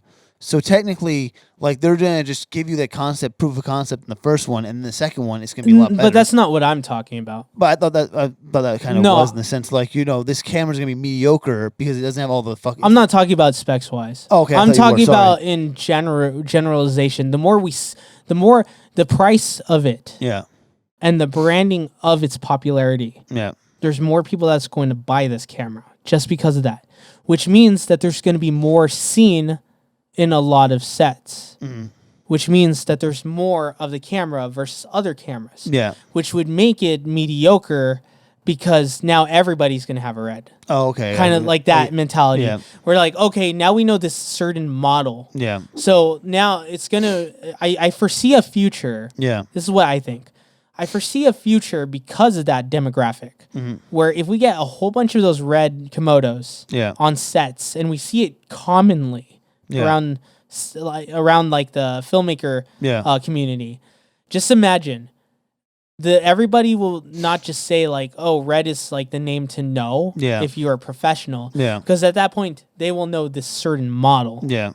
And then it's like red is not going to be that, not over time, not like in the next like 5 years or so, but like in the next 10 to 12 years, we could probably see like red making more models of that stature in this price range, and people will be like, okay, red is not that type of like, you know, camera company. But I mean, red has a high. I mean, I don't know.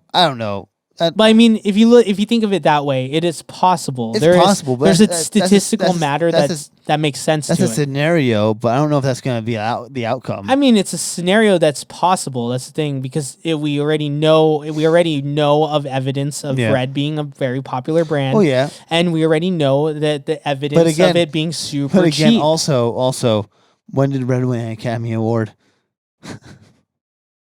I mean, everything was airy, but you know, that's a different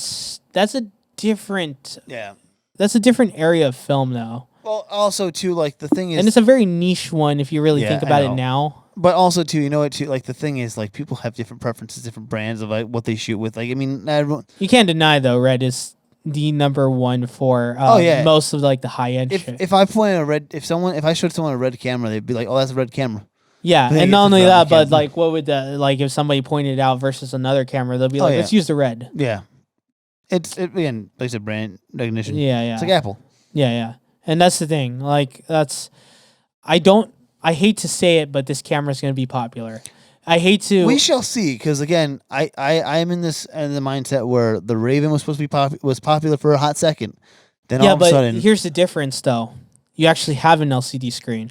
You actually have. Yeah, it came with an LCD screen, though. No, you have to buy that separately. That was in there. Yeah, but then you have to pay for $1,200 to $13,000, $12,000 to $13,000 to get the whole set. Yeah, but that was with. But this is $6,000 with everything.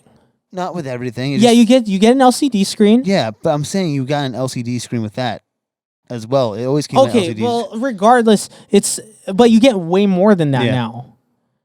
And you get it with $6,000, and you get all this extra features. You don't need a separate module Yeah. for certain things. Yeah. It works for third party. That's a gimbal camera. Yeah, but you see what I mean? Yeah. With the third party, it's going to be more popular. We'll see what happens. I don't know. I think it's going to be way more popular just because it has third party possibilities. Listen, the last two things that Red fucking produced, besides like that were kind of not in their normalcy of like higher end cameras.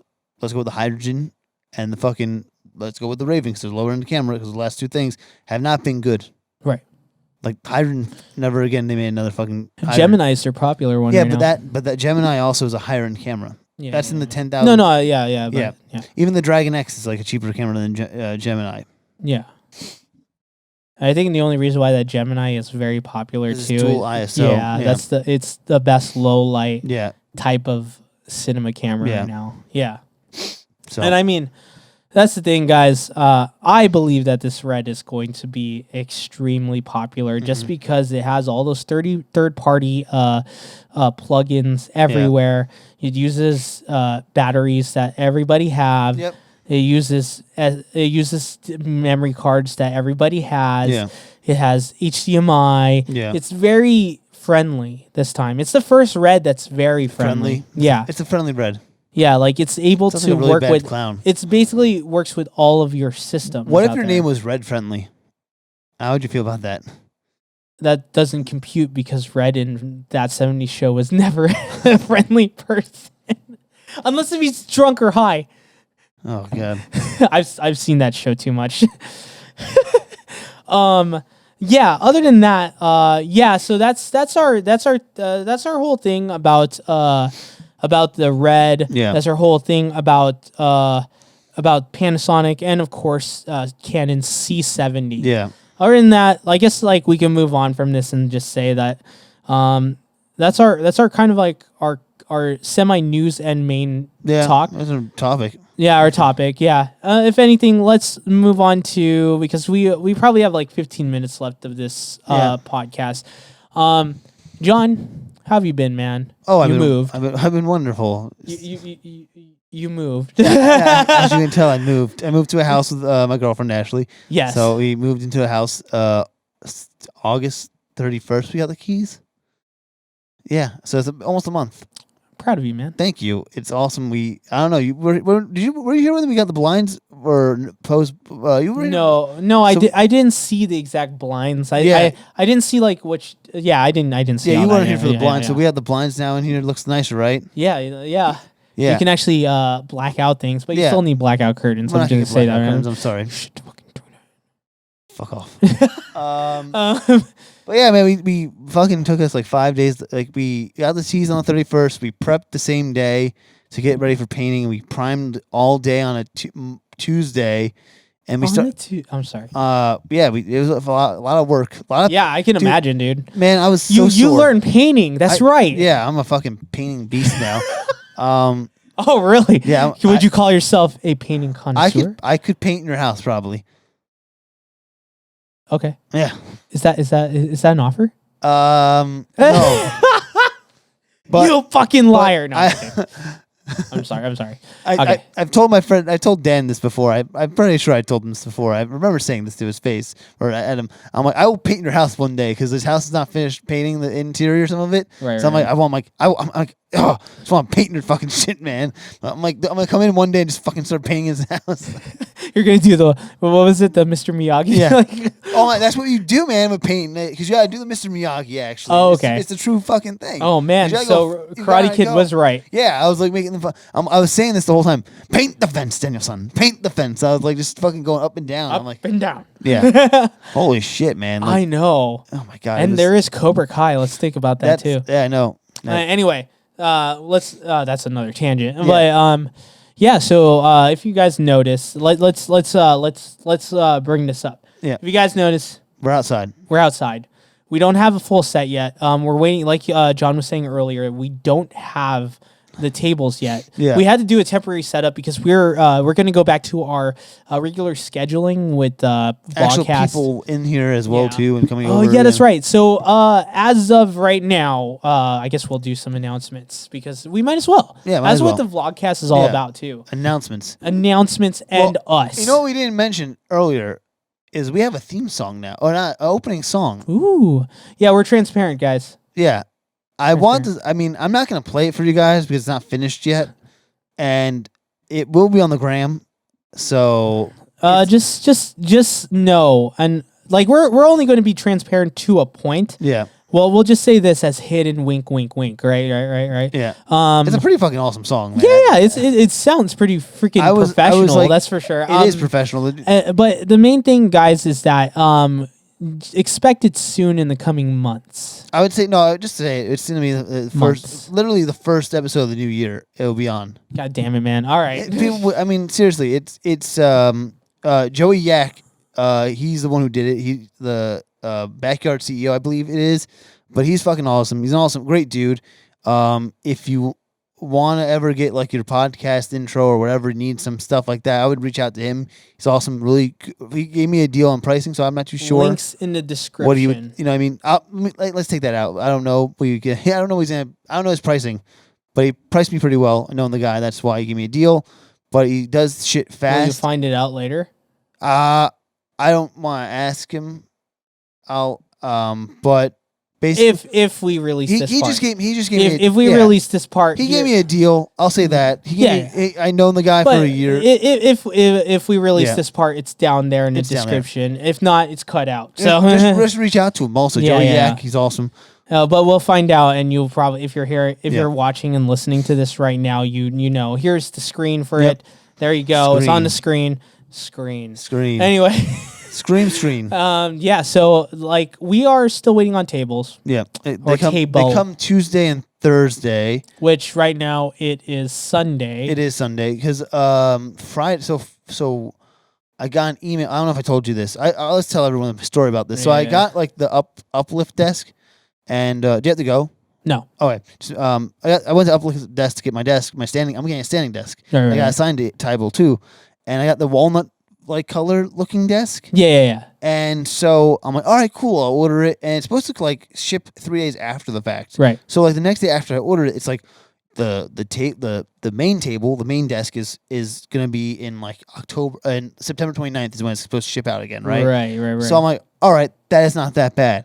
I'm like, well, you're wrong, motherfucker. So I'm waiting because I'm like, okay, so I should be getting my other stuff soon. So I'm waiting. I'm like, and then I see another email say, what was it? Then I'm like, let me call up desk and see what's up. And I was like, hey, you know, I'm just curious. Like, I haven't gotten an email about my other stuff that's coming in the mail. I don't have a desk. I'm like using a computer thing, you know. I mean, I'm using my kitchen table as a desk. I said, to try to get my shit. And he goes, yeah, we used to ship shit separately, but people were getting tired of that. They want everything together. I was like, no, I'll just take everything, you know, separately. It's fine. It's not a big deal. And I go, also, I'm like, so question, like, is it gonna like also be, is the desk gonna be like, you know, delayed again? He goes, oh, it's not a common occurrence. And then literally the same night, literally that night, I get an email saying your desk and side table are delayed till November. Yeah, And I literally called Saturday and I was like, dog, what's in stock? And I changed the color to like ash gray laminate. So up desk. no, hey man, I really like their shit. So it's really nice stuff. It's like up dog, right? What up, dog? So Damn it. I wanted to get that chance to actually get that to work. That's the story. And then also another. Let me tell this transparency thing real quick because let's announce it because it's time to announce. It's time to announce. You know what I'm talking about. I'm nervous. You're not nervous. Am I? Well, should I be nervous? Would you like to be nervous? That's why I'm asking you. Is your name nervous? No. But I wrote a show. Oh. I was like unsure which one you're gonna. Never mind. Okay. What was the other one that you was gonna say? Say it out loud, please. No. Yes. No. Oh. It's gonna be a surprise. What? It's a surprise. Oh. We'll talk about that next time. Okay. Yeah. But yeah, I wrote a show. I'm like a season like one season into it. Like, I'm writing the second season right now. But basically, it's the Curb Your Enthusiasm style.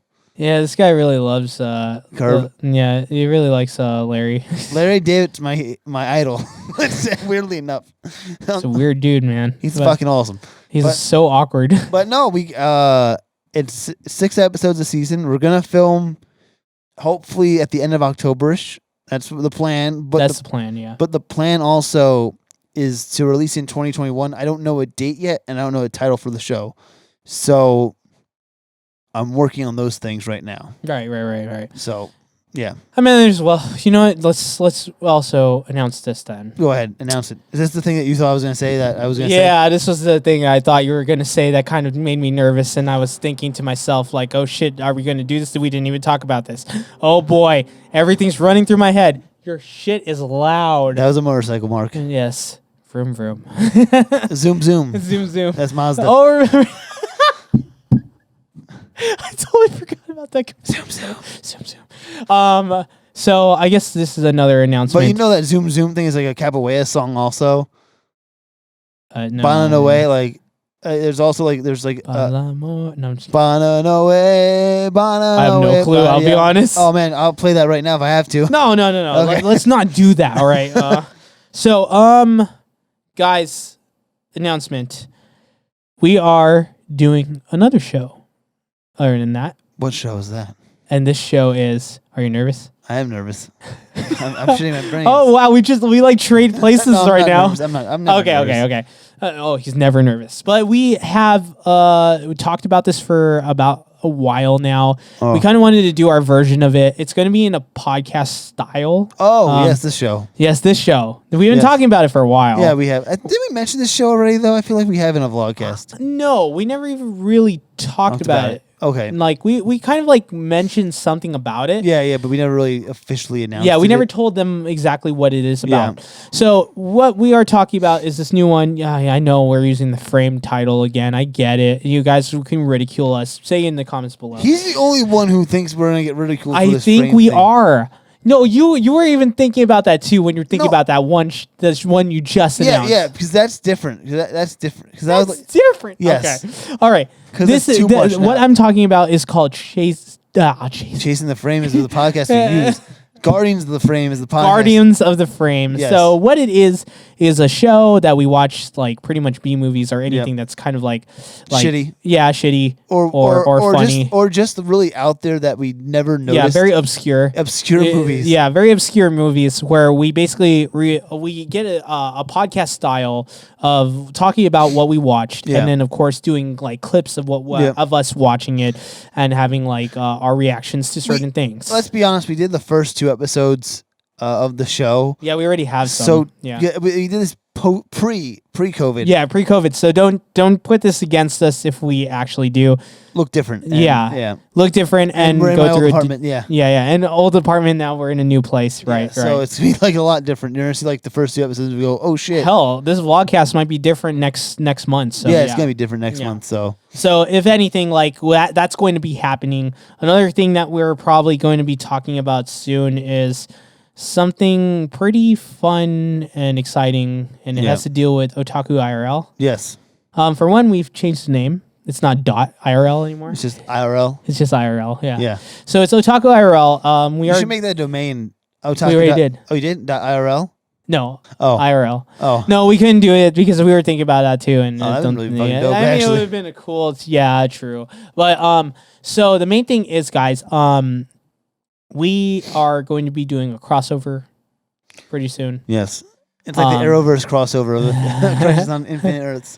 Yep, exactly. It's the CTF verse. Yes, it is. I'm watching The Flash season 5 right now. Oh boy. Nora. Oh Barry, what are you doing again? Nora, you're messing up the timeline. Oh shucks. Okay, so anyway, with Otaku, we're going to be working together to get you some episodes. John is going to be doing a interview of us. Yes. Talking about our what is going to be happening or how we do our own setups and our workflows and everything like that, how we first started, everything like that. So that's going to be happening. We're going to do our own Christmas specials for CTF and Otaku as well. There's a lot going on, Yeah. and it's going to be fun. I can't wait for this. Yeah. Expect it around Christmas time because it's Christmas time. Yeah, if the everything lines up, we should have it out before Christmas though. So Yep. that should be awesome. Other than that, I guess a lot of things have happened. We're finally putting a lid on this COVID issue. Like not all the way through, but we could honestly say that we are safe to come to each other's houses. Yeah. We're able to do these kind of things. We're at a safe place again. And if anything, CTF is starting to is starting to gain popularity. So is otaku. It's crazy the it's amount crazy. of things that we're have getting. been happening. Yeah. Yeah. It's Where are we now in numbers, man? Well, we're at 1433 last time I checked. Wow. Yeah. So that's average plays, right? No, average plays is about. It says 17. So no episode, which is kind of cool. Like, can I just say I love you guys? No episode's actually under 10 anymore. Interesting. Yeah, that's true. Same with Otaku. Yeah. We're at an average of 23. Yeah, that's awesome. That's great for you guys. It's crazy because I think we started in. You started in March. Yeah, we started in March. Right? Yeah, you started in January. Yeah. So yeah. It's just insane. Like, it's just fucking awesome that people are listening. Yeah. Like, I mean, yeah, it's gonna take some time, but like at the same time, like, just being like I told you this like a long time ago. I've never expected to get close to 1,500 this year. Oh yeah, dude. I was saying, wow, we already went past that. Yeah, like there's That's crazy. There's a good chance we could hit like 1,800 by the end of the year, bro. But accomplishments. Actually, goals. I lied. 1,750 by the end of the year. Still, like accomplishment goals. It's totally, We've done it. It's totally like totally fucking beat everything I expected. Yeah, dude, it was so unexpected by the time we worked on this. It's funny because John worked on it by himself for a while. Yeah. And then he needed help, and that's when I came in, and then it started going a little bit smoother from there. And now Tristan's on board, and it's going even a lot smoother. Yeah. It's like... We just have to figure out, be more organized in a sense, too. We have to really utilize that Trello board, I think, more than we did before, because like I think that keeps us organized in a sense, because Discord there's a lot of channels, and I've noticed this, like it's like just a lot of information. The Trello is gonna keep us organized and like what we completed and like I see you from like routing and stuff like that. Okay, that's completed audio wise. What do we have to do video? Right. I get it. We just need that organized wise, so we're all like in that line up. Yeah. So that I think that's the next thing I need to really look into. And I mean it's still there. We still work with it. I have to invite Tristan to that, actually. Now that I think about it. Yeah, and Tristan's been doing a good job. I keep saying it. Yeah. I keep saying this, but expect better quality audio soon. Mark, people listen to the show. It's not like not like 20 more people are going to listen to the show because we have better quality audio. No, I mean like expect more skill sets that will sound, that you can notice some sound differences that sound even better than before, because we got some new software. Yeah. And it's working better for us. Okay. And like there's an issue with the last few episodes where like for instance, Michael Forsh's episode, for instance. Well, also I think I talked to Tristan about that. I think he also does a lot of like moving of the head. Oh, not just that. I'm also talking about like with the S's. Yeah. Like you can hear like a whistling sound with when you guys say certain S symbols or S words and stuff like that. Yeah, it's like certainly and stuff like that. But that's because before we didn't have an EQ that can help us like distinguish that or find the exact location of that in the frequency. Yeah. What I mean by that is that it was kind of it was piercing noises that kind of hurt your ears after elongated listens. We finally, with this new software, we can actually pinpoint it and we can take it out. I thought you were just annoyed by my long listens. Oh no.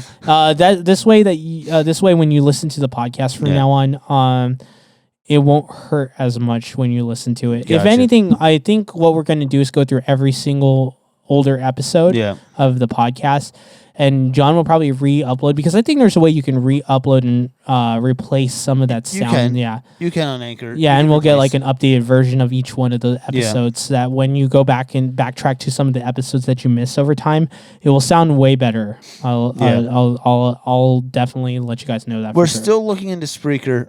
That's what we're still looking into. I know that. because 500 hours of audio is just like Yeah, and putting it into WAV format, that would be so much better. So much better. But Yeah. also like it also the thing about that whole Spreaker thing, and we can talk about this I think transparently, is if we have 500 hours, when we are close to the HGM 500 hour limit, like we're gonna have to take things off and make them private. So if that happens, we will have to put the Patreon to use more in that regard. And just to let you guys know, Patreon will be lit. and yeah, like you will have a lot of content, and you can listen to that backlog of old episodes too. I mean, there's a lot of things we have to figure out also, because like Anchor's great. Like, don't get me wrong, but like maybe it's because of the low number count that we have of 1,500, close to 1,500, but we only have one advertisement in that whole time we've been on Anchor for a year. Yeah, I mean, we're trying to limit the amount of advertisement for you guys to listen to. That I'm looking for a higher CPM on the stuff, and I don't want people to hear the same fucking, Anchor, but also like, hey, we don't want to bog you guys down with them either. Well, I know, I get that, but at the same time, I'm not saying I want variety of like of different. Right. I mean, like, yeah, because it's only. But that's why we also want to do the Patreon, because that's the main thing. If we wanted to keep down like the. Because you're only allowed 3 ads. And on Spreaker, and if we want to bring down, if you guys don't like ads, especially like, because most people don't. Yeah. Let's be honest. Like, if you don't want ads, that's why we have the Patreon. If you guys can, it would help us, if anything, as well for CTF in general. Yeah. Try and get us on Apple Podcasts. If you don't want to spend money. We are on Apple Podcasts. No. What I'm trying to say is, what if you don't have money? Yeah. Please give us reviews. Yeah. Let us know. Too, yeah. Yeah, but please write the reviews, because what I've learned from Otaku IRL, when we started doing, because we have one 5-star review on that. Yeah. It was only a rating with no description, so we have no one to backtrack to say like who did it and what's their names. That's weird. I gave you a 5-star review yesterday too, and it didn't show up. Yeah, that's weird. Yeah. Yeah, but anyway, like, if anything, please write down your review as well. Yeah. Like, tell us what you think, because we got to improve on these kind of things. Yeah. We got to be on it. And you know what? It helps the algorithm on Apple Podcasts to find us more with other people that's probably looking for more of these kind of podcasts in general, especially since we have consistency and a backlog now. Yeah. And like the crazy statistic of podcasts too, that people don't like do past 4 episodes a lot of times. Yep, we went past that. We way past that. We went times. Hold on, let me do this math. Oh wow, 13. John using brain times 13. Big brain moments. Big brain. Giga brain. Giga blast. So not monkey brain, but giga brain. No, like but also just to let everyone know too, we have 51 weeks I think of podcast. Yeah, and I counted. I think if I did the math right, if I did the math correctly, we don't technically end at the last week of the year. So there might be 2 weeks free of no podcast. Which means that's where we have Otaku.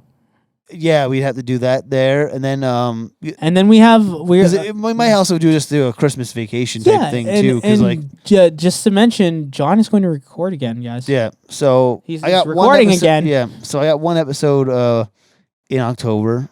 I so far booked, but I haven't booked anyone else. I need to talk to you about, by the way. Okay. I got to wait for the desk, and I'm booking people again. That's the only problem. Like, I'm literally waiting for this desk, and it's been holding up my whole rest of my fucking office spot. Oh my god, the horror! I finally got the pegboard, and then I'm trying to get I want to get a mobile workbench in my office too, and shit. So there's a few things I want to do in there. Yeah, expect a different vlogcast and. Just expect a different room. Yeah. So this vlogcast is just temporary right now in this area, and it's outside, so it's kind of weird to be outside anyway. Yeah. So and we're kind of closer to them. We should be closer to the mics, anyways. That's why it sounds pretty good right now. And then you can lean back and all that shit. Yeah, lean back. And I'm just. We said that earlier. That's funny. Yeah, we keep going back to that. Yeah. So if shit don't dance, you just pull up your pants and do the Rockway. Jesus. Yes. Anyway, so guys, that is our. Oh, I think there's one more thing I want to mention. Oh, okay. Go ahead. I totally just blanked out on it though. Yeah, sorry. You got 5 seconds. Oh, you know what? Happy. I don't know. Well, my son's going to be 6 years old. Oh, when's his birthday? The end of this month on the 30th. Oh boy! yeah. So this will be after his birthday, so he will be 6 years old by the time this. Yeah. Oh yeah, the cat and the dog are fighting, and they are going at it. 1, 2. If I could just show people what's going on with this right now. Hold on. There we go. cat- Phone cam. phone cam. Oh my! Phone cam. This is really good imaging. Yeah, the that's cat and the that. dog are really going after it. Oh yeah. It's a boxing match. And they stopped. Oh no! Here they go. No. Yeah, This is quality content, guys. Right there. Quality But content. that'll be on the Patreon. Wow. Plugged. Plug. But yeah, I mean, I think just in general, like next year, there's gonna be a lot. Like, I know we're only like I say this next year, but next year, It's next year, guys. It's gonna happen. It has to. I mean, A, it has to happen. B, we're gonna reiterate it no matter what. So Yeah, it's gonna I mean, keep happening. like the whole thing is too. First year, like we're learning the kinks of everything. Like we're learning our what's good, what's bad. What? Oh my God, they are going after. Holy shit! I stopped recording, so you can't see anymore. But basically, like we're feeling a lot of our things out, like about everything, and you know we've done this so much now that we can figure out. Okay, evergreen shit has worked for us. Like, Yes, definitely. the only time I'll Otaku's doing that, by the way, as Yeah. well. So actually, the only time I'd ever do non-evergreen shit is if someone's like, I need to do this right now. or Vlogcast. Or a vlogcast. And Yeah. that's really like it. And I keep it to a tight schedule. And I just want people to know that I'm not going to change an episode for anyone. Right. I'm just going to, in whatever order I interview these people, that's when it's going to come out. And I would love to amp up to 2 episodes a week next year. Yeah. But And we shall see. That's going to be a tough one. that's a tough sell a little bit, but yeah. Yeah. Well, we'll see. If anything, guys, that is pretty much our Vlogcast. Yeah, and there's also just to let everyone know too, there are some. I think there's some things coming up that I kind of want to do podcasts for, like just in general, like some side episodes. It's the 60th anniversary of Psycho this year. Oh. It's the 40th anniversary of Friday the 13th this year. So I was talking. I mean, so we might maybe do some episodes on that. There's some other 30th and 20th anniversaries that are coming out this year that Right. seem pretty dope. So maybe we'll do something. Yeah. So yeah, that's it, man. Yeah, that's pretty much it, guys. Thank you for watching our Vlogcast. Our semi-temporary setup Our right now. temporary setup, not Yeah. semi-temporary. Okay, yeah. Our temporary setup overall.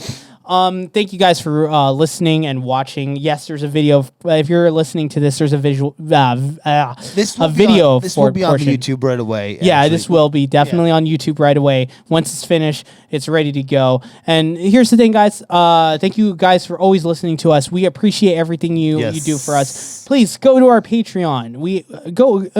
Or if you don't have the money for that, please just give us a review on Apple Podcasts. Please write down what we should do. one-time donation at paypal.me/CTF podcast. Anything to help, because if anything, we're trying to do our best to get you guys this content as much as we can, and we appreciate everything you guys do for us already. If you really like us, Yeah.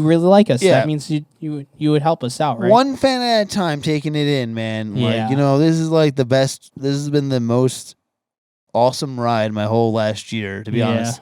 Besides being with my girlfriend. Aww. She doesn't listen to this, so I didn't have to say that. But besides getting this house too, but like honestly, this has been a fucking awesome year. And I always reiterate that every time I think we're on the vlogcast about how amazing this year's been, and I look forward to year 2.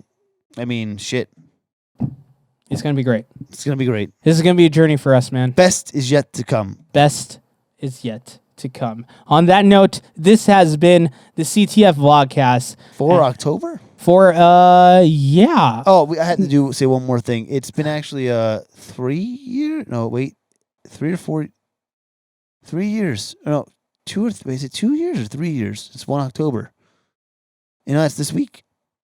For 1 October, the shooting. yeah. So it's hearts and prayers go out to everyone who happened to be in that, or died from that. People who were injured. Any of that thing. I just want to say that should be that's our last thing. I just want to say our hearts are out there for you guys. And also we won't be doing a live show at a live venue probably for our 1-year anniversary, sadly. So we have to figure out a new thing to do. Yeah, we'll figure it out if anything. Yeah. But yeah, like thank you guys for listening and watching. And this has been CTF Vlogcast for October 2020. Boom. Thank you guys again, and we will see you next time. See ya. Say, what do I want to be? Okay, maybe I do.